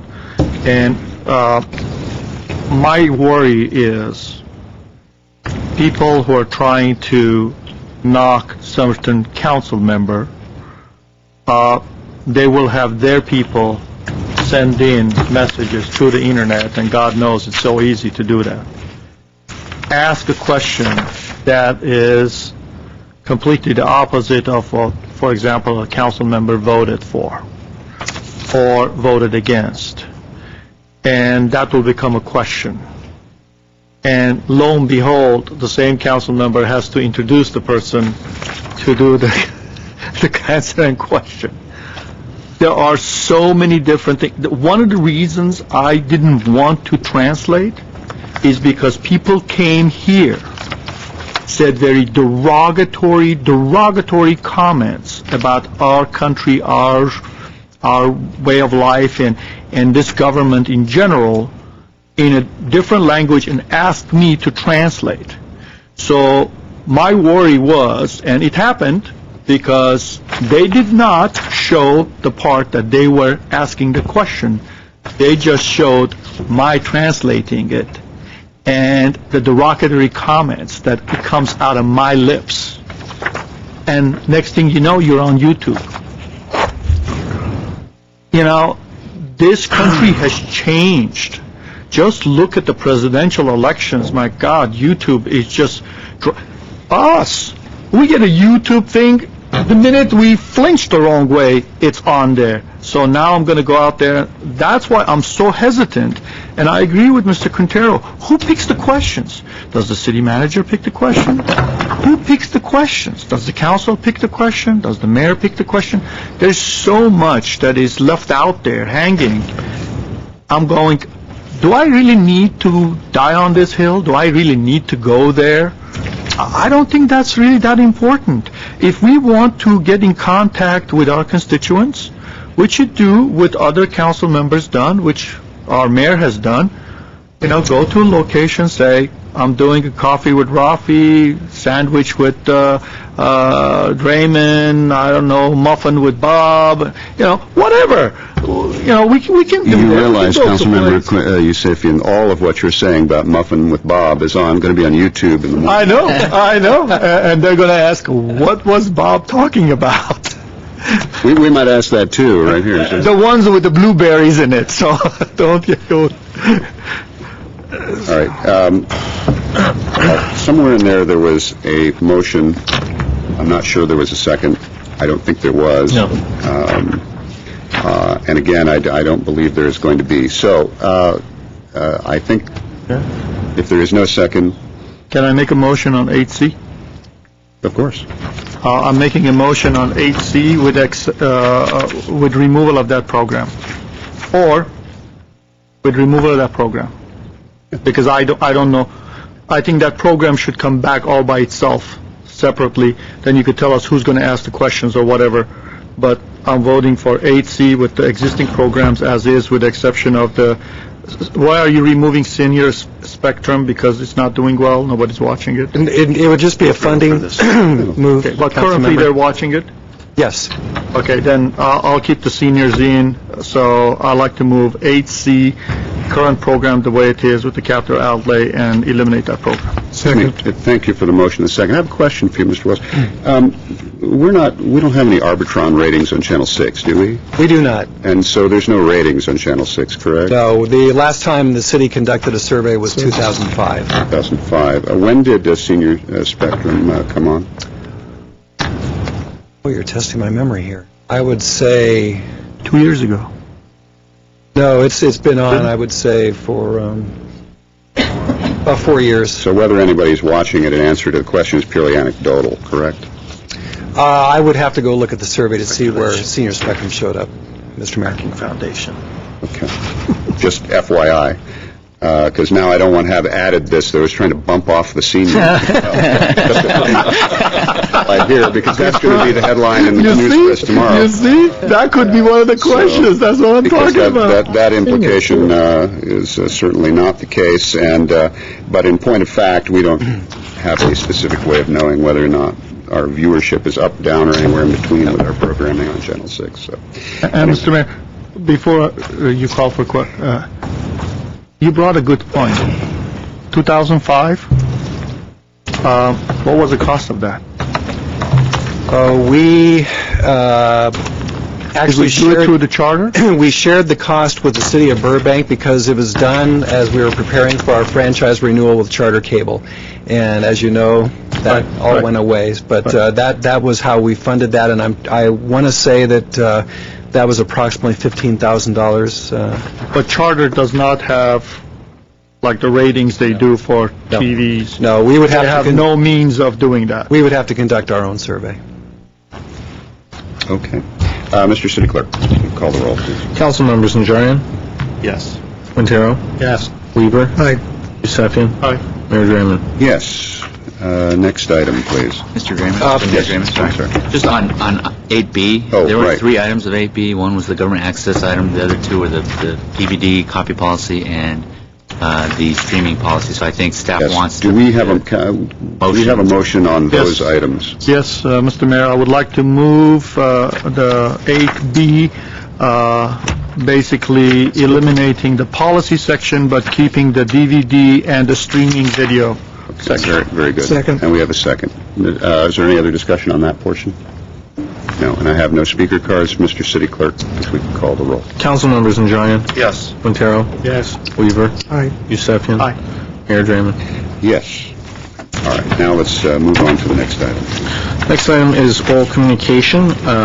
Discussion is limited to items not a part of this agenda. Each speaker is allowed 5 minutes. Council may question or respond to the speaker, but there will be no debate or decision. The city manager may refer the matter to the appropriate department for an investigation and a report. Okay, thank you. We have first Bill Weissman, followed by Nancy Kemp.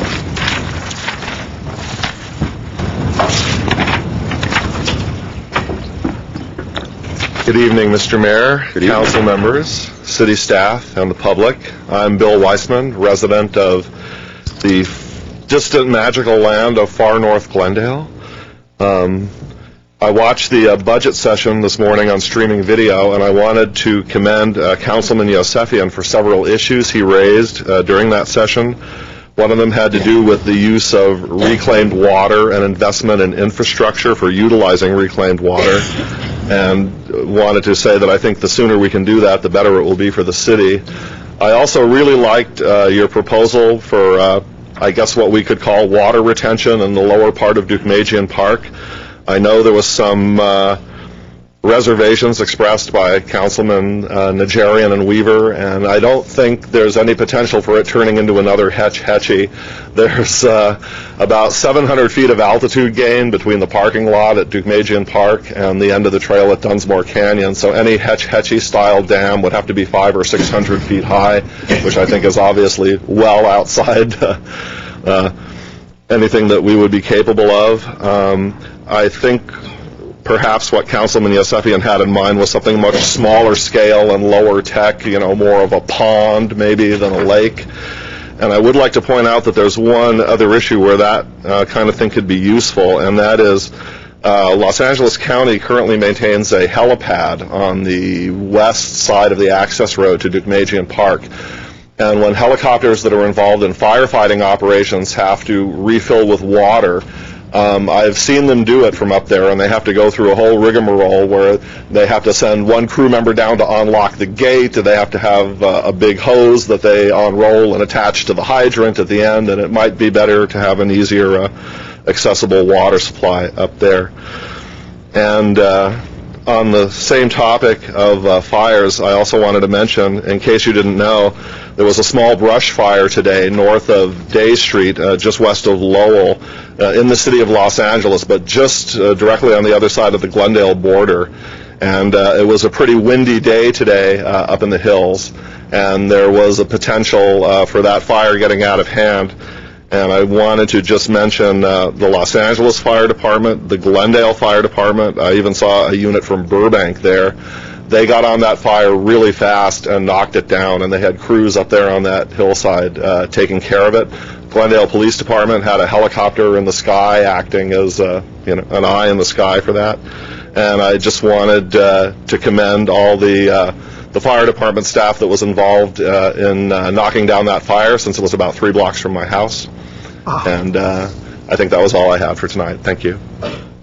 Thank you, Mr. Weissman. Nancy Kent, followed by Barry Allen, followed by Dr. Espiritu. Hi, Nancy Kent, resident of Glendale. Regarding Prop 98 on the June 3rd ballot, I appreciate that a city staff member notified me that it will be on the agenda of the redevelopment agency on May 27th at 2:30 p.m., but my understanding of Prop 98 is that it was written so broadly, perhaps unintentionally, that it affects far more than just the eminent domain that the redevelopment agency does. Since absentee ballots will go out soon, I want to mention that although I usually disagree with Governor Schwarzenegger and former Governor Pete Wilson, I strongly agree with their statements against Prop 98. According to the Los Angeles Times, April 26 article, quote, Governor Arnold Schwarzenegger announced his opposition to Proposition 98 on Friday, saying the June 3rd ballot measure threatened to undermine public works projects by restricting the government's ability to exercise eminent domain. Eminent domain is an issue worth addressing, the governor said in a statement. However, Proposition 98 would undermine California's ability to improve our infrastructure, including our water delivery and storage, end quote. That article also said the Metropolitan Water District of Southern California has also voiced opposition. Here's a statement from former Governor Pete Wilson, quote, Proposition 98 poses serious risk that it can be used to obstruct for years the development of critically and urgently needed water resources to California. That is simply an unacceptable risk, end quote. The website for No on 98, Yes on 99 had this quote from a staff analysis of Prop 98 by the Metropolitan Water District of Southern California. Proposition 98, quote, would have far-reaching and detrimental effects on metropolitans and other public agencies' ability to construct water conveyance and other public improvement projects. Critically needed water conveyance projects and facilities could be derailed as a result, end quote. The website for No on 98, Yes on 99 says 98 would lead to thousands of frivolous lawsuits about land use decisions. In the definitions section of Prop 98, there is language that makes it prohibit laws and regulations that, quote, transfer an economic benefit to one or more private persons at the expense of the private owner, end quote. This website said that courts have ruled that virtually all land use decisions transfer economic benefit from one party to another. So Prop 98 would lead to numerous lawsuits over land use decisions. The website did not say anything about lawsuits over things like view protection ordinances, but it seems like it could be argued that that is also transferring an economic benefit from one party to another. Prop 98 will also end rent control in California. Repeat, Prop 98 will end rent control in California. There's another proposition on the June 3rd ballot to stop eminent domain abuse, Proposition 99, but 99 is not overly broad like 98. Prop 99 would prohibit state and local governments from using eminent domain to acquire an owner-occupied residence and convey it to a private person or business. I am strongly against eminent domain abuse and strongly against the Supreme Court Kelo decision, and so are a lot of other people, but Proposition 98 is way too broad.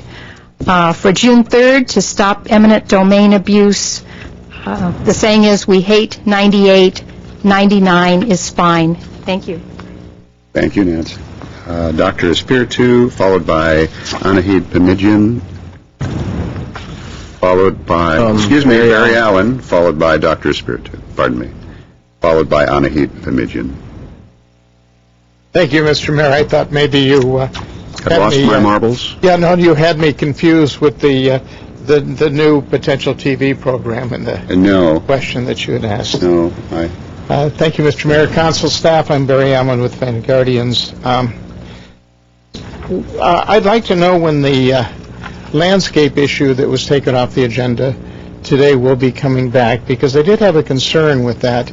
It looked like it was going to be about a $400,000 a year deal, and it looked like it was all going to be charged to Parks and Recreation. Excuse me. And if so, it would not be properly allocated to the other departments of their use of that particular service, and therefore they could show that they'd cut their budget. Meanwhile, the parks had increased theirs. So I think that needed to be addressed. That was one thing. The other thing, I've had numerous phone calls and email regarding the issue of one of your colleagues wanting to sue me. And people have been very, very responsive, and they want to know when that was going to happen. So, actually, so do I. And so if you want to call this number, you can certainly share that information, 243-1502, and find out of the coming lawsuit. And I assume it's still coming, so that's one of the things. The other thing is we have been monitoring the various incumbents' fundraisers, and we have the list of the attendees and some of the amount of monies that have been raised by so far two, and we understand the third should generate probably between the three about $135,000, $140,000.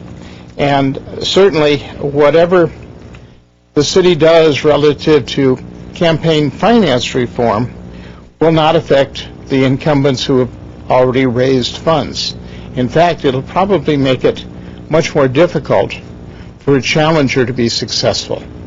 And I think that as we look at the next election period, which is less than a year, that maybe that whatever campaign financing agreements are raised and ordinances that are passed by this particular body, that they should not go into effect until the next, the 2011 election period, because at this point it would be very, very, it's difficult for a challenger anyways, and it'll be more difficult with the fact that the challengers will be limited to the funds that they can raise.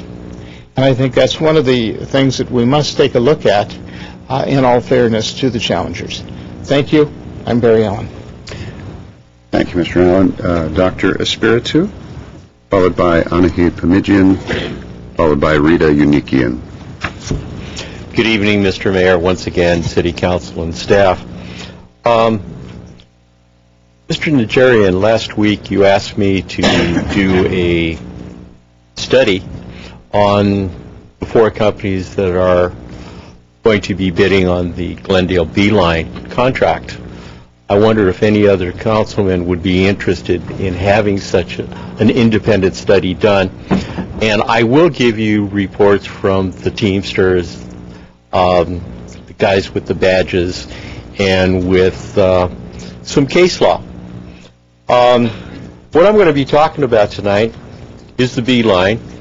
I'm going to use what is called the MV Personnel Handbook.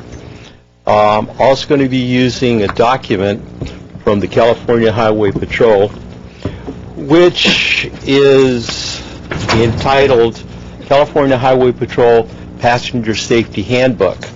I have a copy of my receipt. I didn't steal it from anybody. One of the things that I want to talk about is their mission statement from MV. Like to treat our employees as part of our family. It also says to pick up our customers on time in well-maintained vehicles. One of the issues they talk about is safety. Nothing is more important than safety. That's why we have buses running around with faulty brakes. Our code applies to all MV employees, from the board of directors on down. And it goes through a whole list of things. In the California Highway Patrol Safety Manual, it talks about, very specifically, the driver vehicle inspection reports. They have to keep them for a period of 2 weeks on board the bus, and they have to be completely filled out, including driver's seat belts, all heating and cooling and ventilation systems. I think that includes air conditioning. I think that's what they're talking about.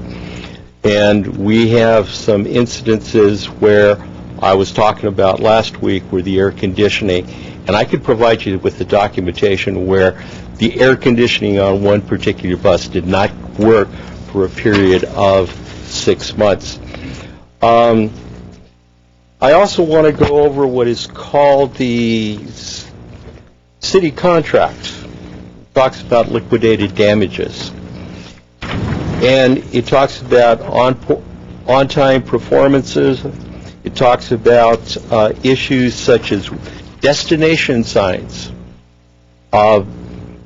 The company RTC, Research Transit Consultants, identified 5 buses.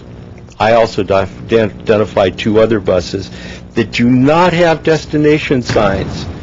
And there's a $200 per occurrence per bus per trip. That happens to be section 2.5.6 of the MV contract. Got a copy of the contract here. Also, one of the other things is this is an unconditional satisfactory guarantee warranty by MV Transportation signed by the Vice President of Business Development dated July 9th, 2001.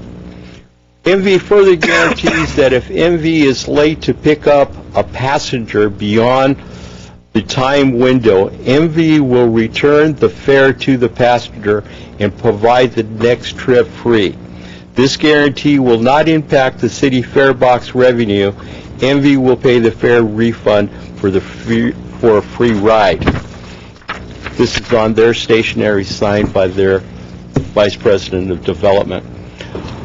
I wondered if MV is going to do this, and I would like to know if the City Council would be interested in my independent study, because it will cost me some money to get the reports from the various departments and from Northern California with MV and the Teamsters and various other locals of the Teamsters.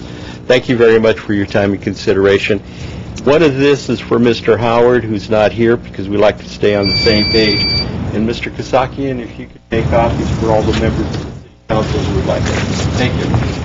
Thank you, Dr. Spiritu. Anahit Panigian, followed by Rita Unikian.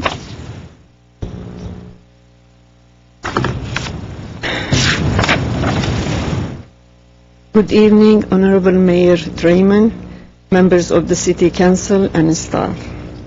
I would like to congratulate the council member Najarian for his parents, Dr. and Mrs. Mary Najarian, that received the prestigious Ellis Island Award on May 10 in New York.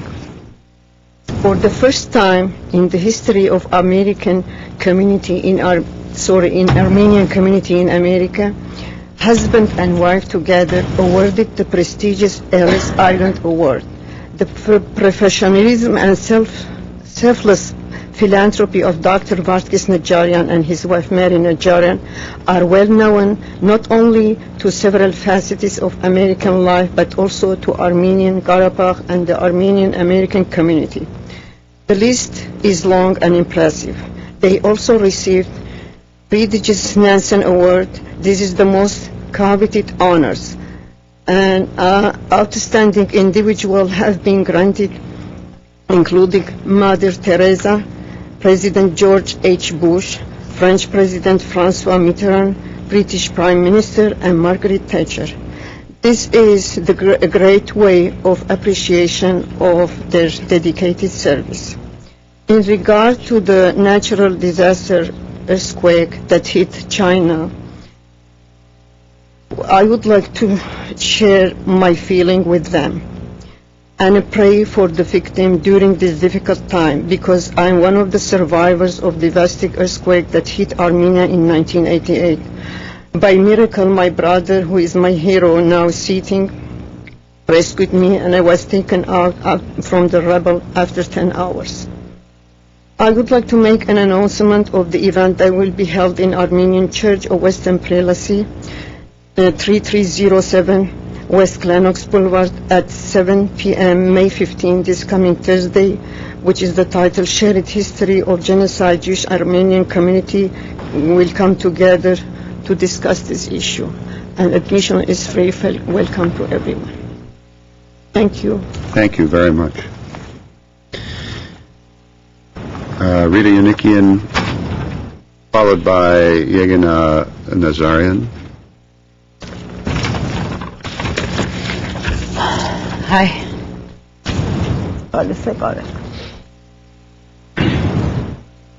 My name is Rita Yunikian. I have lived in Glendale since 1989. First of all, I am single parent and have volunteered at the Glendale schools for 12 years. The reason of my concern is to ask the city councilor members to please consider looking into rent control, especially for all low-income residents in Glendale who are struggling to make a living. I have handouts that I needed to distribute to Glendale residents to sign and support my cause. Thank you for your consideration. Thank you very much, Ms. Yunikian. My name is Yegina Nazarian. I am also here to speak regarding possibility for rent control for the city of Glendale. Past recent years, the rent in this city has gone up significantly, and it is becoming struggle and concern for those of us who are on a budget, such as low-income families, single parents, as Rita mentioned, and also elderly people who live in this city for many years. So I am also asking the council to consider this. Thank you. Thank you very much. The next speaker is Richard Leboff, followed by Gilbert Yablon.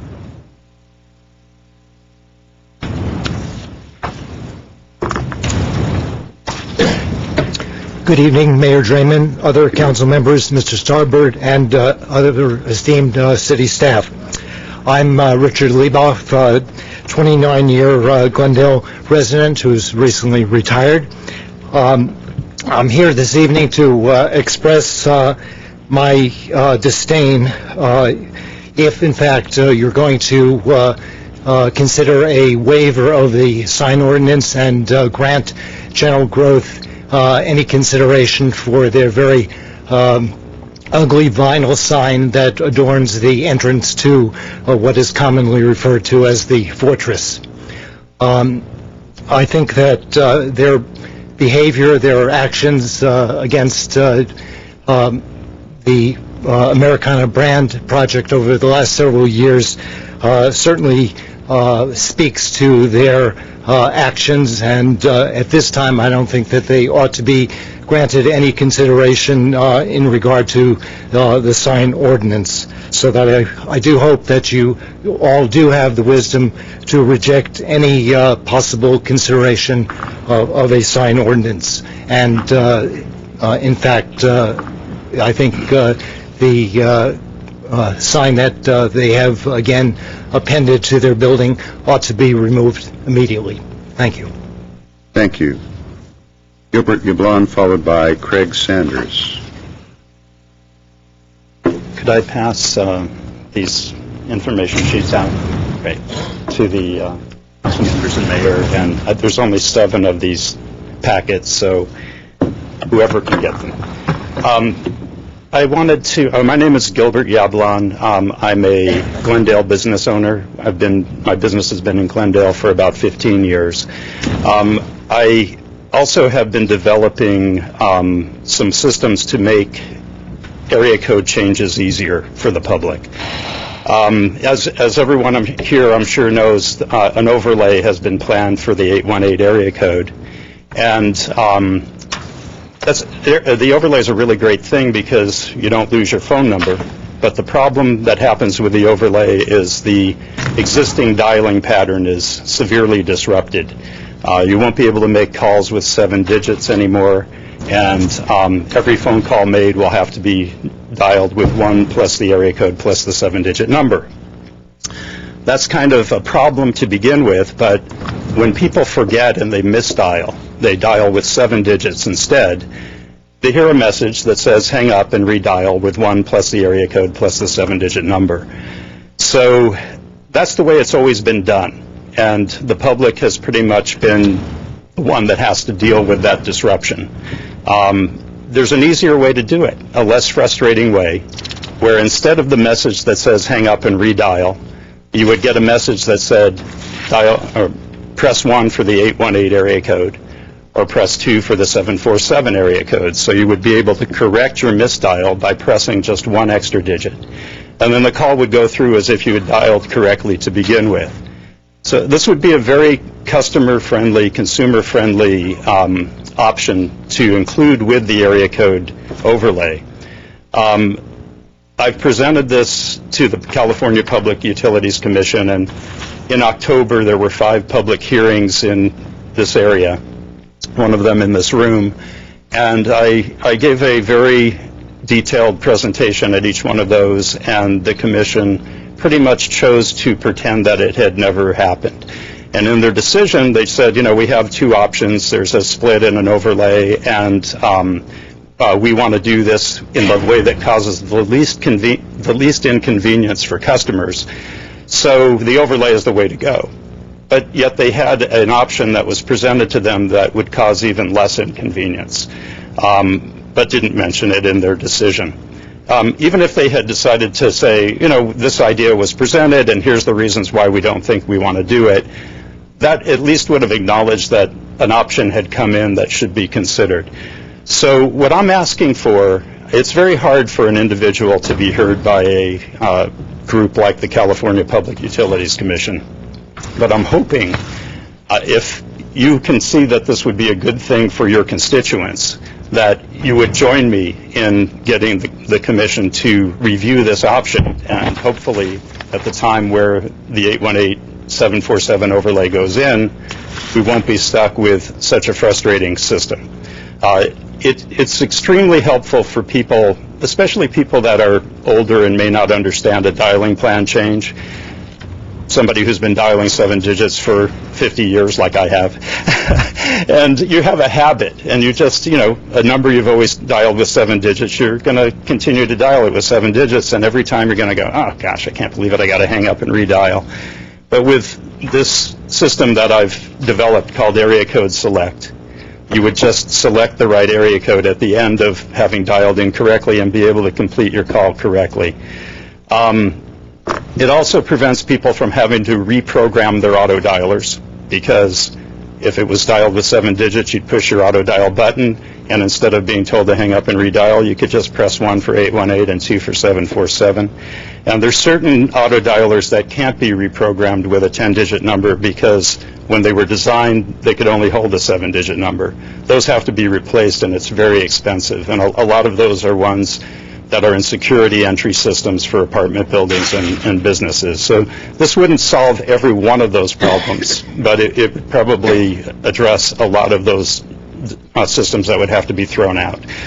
So anyway, I'm looking for a hero or a group of heroes that'll help me take this to the commission to give it the consideration that it deserves. Thank you. Thank you, Mr. Yabla. Craig Sanders, followed by Lily Sardari, followed by Patrick Massey.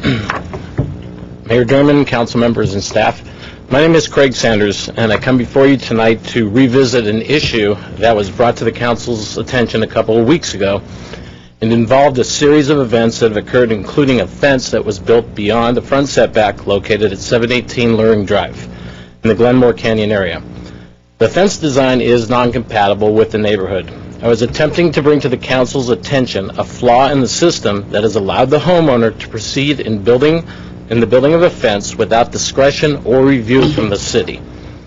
The reason the city is unable to have a say in the matter is the issue of an ordinance change that took place in or around January 1st of 2008 that now allows a homeowner to build anything past the front setback area up to 6 feet and not need a permit.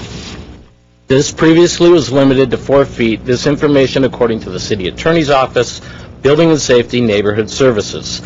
Again, as I reiterated a couple of weeks ago, this change now paves the way for any homeowner to put up any type of fencing design or other structures not attached to the home without the scrutiny of permits, applications, or design review. I will ask the council this evening for some guidance as to how to proceed to have the situation reviewed, as this clearly is an issue of a project not conforming to the rest of the neighborhood, or for that matter, any neighborhood in the city of Glendale. I would like to state that we have no problem with property owners putting up a fence as long as it is neighborhood friendly and compatible with the rest of the neighborhood.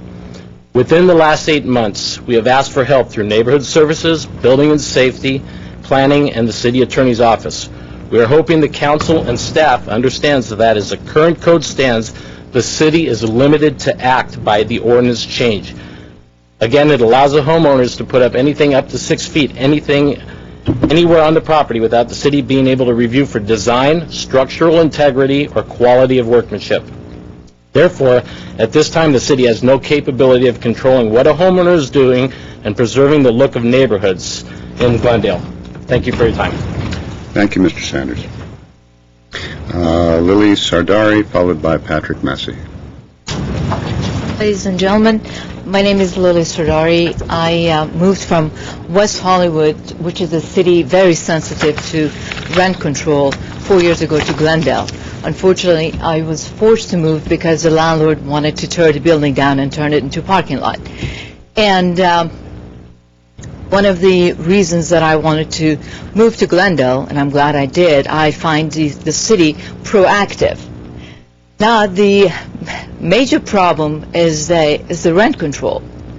And unfortunately, the rents are not just very closely competing with West Side, they're even going higher. The building that I live in, for example, the landlord can raise the rent every time there's a problem in the apartment and he has to fix it.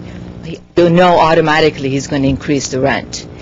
And I'm here not just asking you, I'm here begging you to please pay attention to this and help your community to stay in Glendale. Thank you. Thank you very much. Patrick Massey.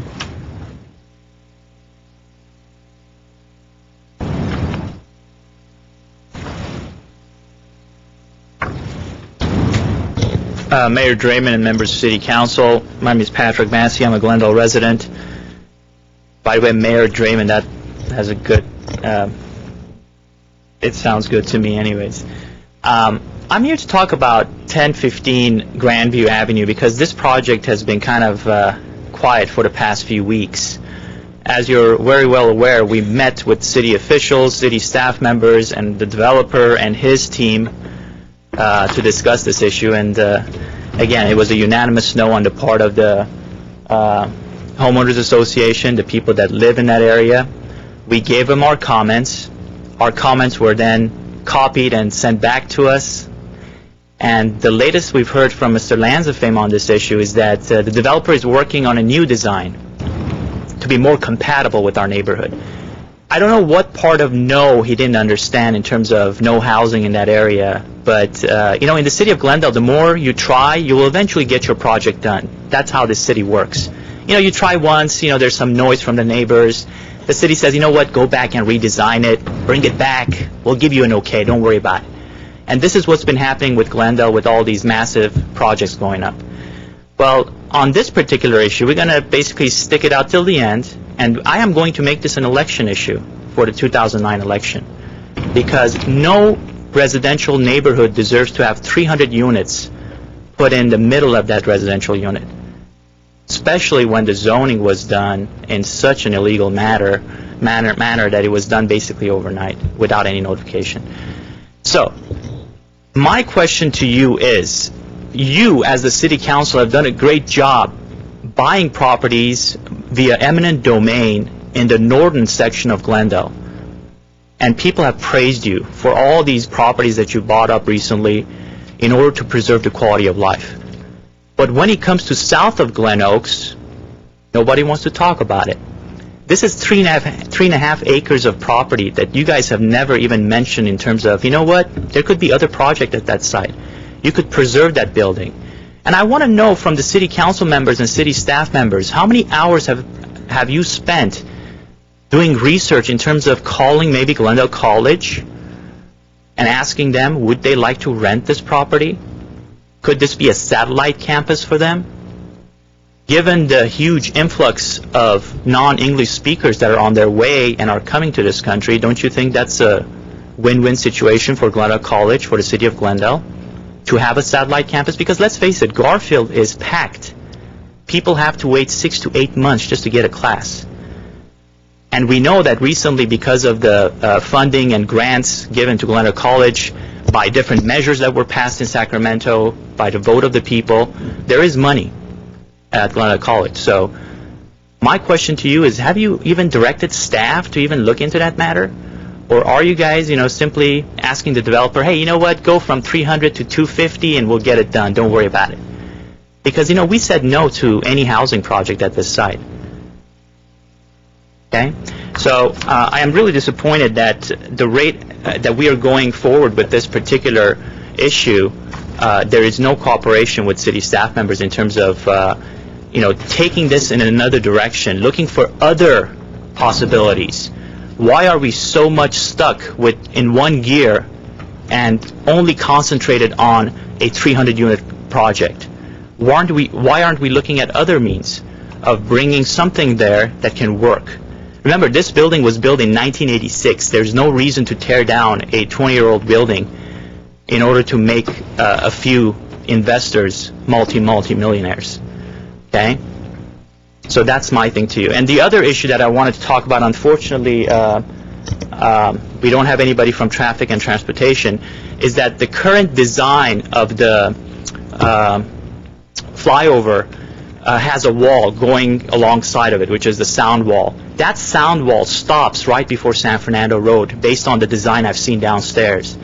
My question to Mr. Steve Zern and his team is, please start communicating with Caltrans so we can extend that wall to go beyond San Fernando Road for another 100 feet or 150 feet, so we can block off the sound coming from the freeway.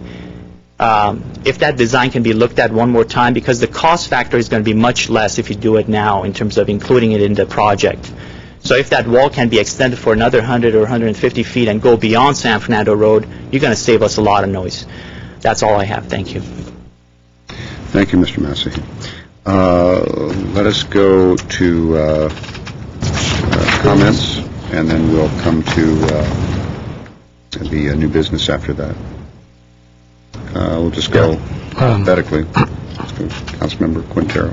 Yeah, I think the speaker's making a good point on that building in terms of potential usage by the community college. It is a modern building that currently houses a medical college, so I wonder if we get in touch with the community college board or the president or something. I hate to see that building get torn down. I personally don't think the developer is going to be able to build the condominiums that he's looking forward to building. And then on the issue, I've actually driven by the property to look at that home, and it is just beyond comprehension what's getting done. I assume the staff is working on it and attempting to take care of it, right? Because it is just, it's an all-time low in terms of what that property owner has done to the neighborhood and to that street specifically. And then finally on the smart dialing, I agree with the gentleman, although it seems like he needs to sell it to the PUC or various telephone companies. But if he has the software, it sure makes a lot more sense to either push a 1 or a 2 and not have to go through the extensive dialing that'll be required real soon. So. Okay. Councilmember Najjar, anything? I just have a comment regarding the Luring Drive property. January 1st, it went from 4 feet to 6 feet. Is that correct? So seeing the pictures of that house, I'm not sure that if that fence in the front yard were only 4 feet high, that the situation would be any better. I mean, it had all sorts of wrought iron and crazy sort of composition of materials and all that. So even though we may have voted to permit a 6 foot height exemption, that in itself wouldn't have, had we not done that, I think you'd still be having a problem with the compatibility and the design and all that. So I know you're working on it, but please get to us as soon as you can on that. Councilmember Weaver, actually. Councilmember, you see. Several items. Mr. Zern, I would like to know the list of the people who have been submitting RFPs, contracts for MV. I don't know who else is there. Reason is we're doing fundraisers. I want to know if somebody's coming in and giving me a check. I want to make sure I don't receive any from them. So could you give me the list? I would appreciate that. I'm sorry, Mr. Yusefian. Whoever has, MV Transportation, the contract for the buses. Any subsidiary companies? No, others who have also applied. Oh, okay. Okay? You got it. All right. You'll get that actually in a couple weeks, but I can give you that early. I got one coming up on the 15th. I'd like to get it before You got it. then. I'll I don't want to send get trapped. Second, sign in the Galleria, the gentleman brought up. I'd like to be your hero, but I'm not. I just want to let you know this council, as part of redevelopment agency, voted on a vote of 4-1 to grant the signage for Galleria, but it is going to be only for 5 months. They're going to be, what you see out there is on a temporary basis, and they're going to be coming back. If they want signage up there, they have to come back with a substantially better, nicer, classier signs than what they have put out there. So answer to your question, that was handled in the development agency this afternoon at 2:30. Grandview, Mr. Massey left, but I just wanted to let him know that I think it's kind of, he's not doing the staff justice by what he said earlier on. This is the first time that I have actually seen staff go to a meeting and take down comments from the public verbatim. There were, I think, 4 or 5 pages, both sides. Mrs. Babolian had provided. It basically said every person who got up to speak, what they said, what was there against, what the questions were, and so on and so forth. So I think the staff and the public made it very clear to the developer, this is not a project they would like to see in the way that has been submitted. Nevertheless, the developer has a right to submit something. Doesn't guarantee he gets approval. But I think his idea of going to the college is a good one, and since he is a Glendale College graduate, I would suggest, Mr. Messi, to make a trip to the Glendale College Board of Trustees meeting and bring that up to them. I will call one of the Glendale College people and talk about that. I think that's a good idea. That takes care of, the Loring one. I've seen all the, we talked about this. Building and safety has certain codes. I understand that. The design review ordinance specifically says anything that is viewed from the public right-of-way that is in front of the house has to go through DRB, whether it gets an exemption or it goes through. So that's one thing that we need to take a look at.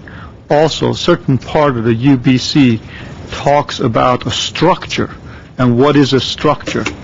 My understanding it is in the past, if you have a flag post that has concrete foundation, that's a structure.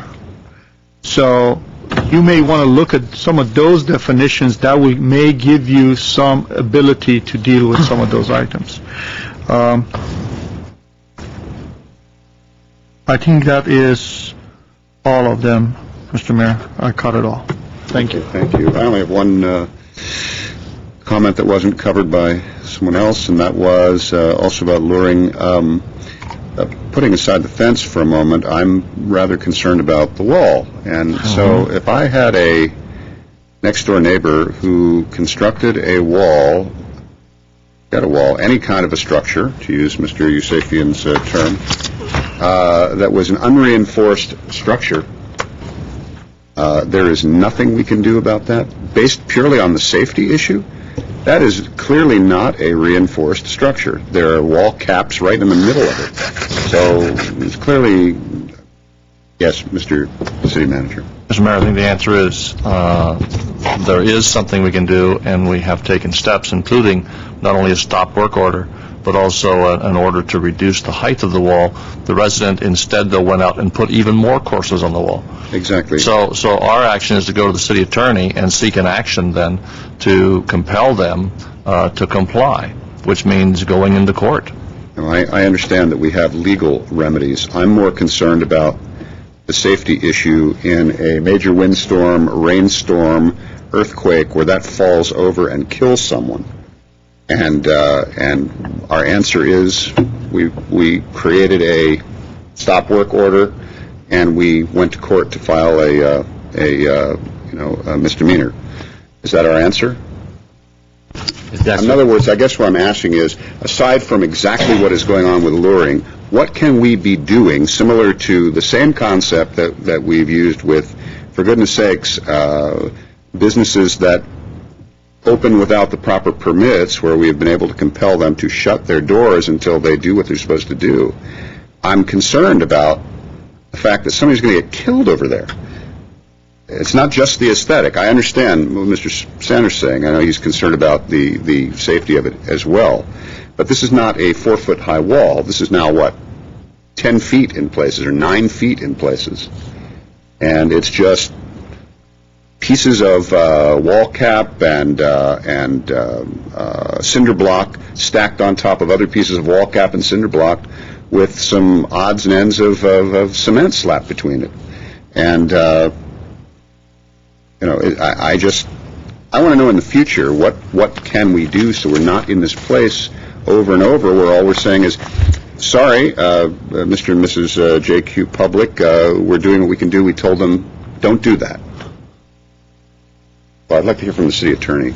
Mr. Mayor, members of council, I guess the answer is, to the extent they're violating either building codes or planning code, will, one, issue them stop work orders, and two, if they're not doing that, as Mr. Starber suggested, we will be prosecuting. My understanding is on the issue of the height of the wall, that actually does comply with the 8-foot limit. I'm not talking about the height limit. I'm talking about the safety of a wall that has no reinforcement. And silly me, I thought that if you put up a structure that's 9 feet tall, that's odds and ends of cinder block and wall cap, that there has to be something in it that reinforces the wall. Require reinforcement, foundations, plans, designs, engineering. I think Mr. Weaver is next to the city manager.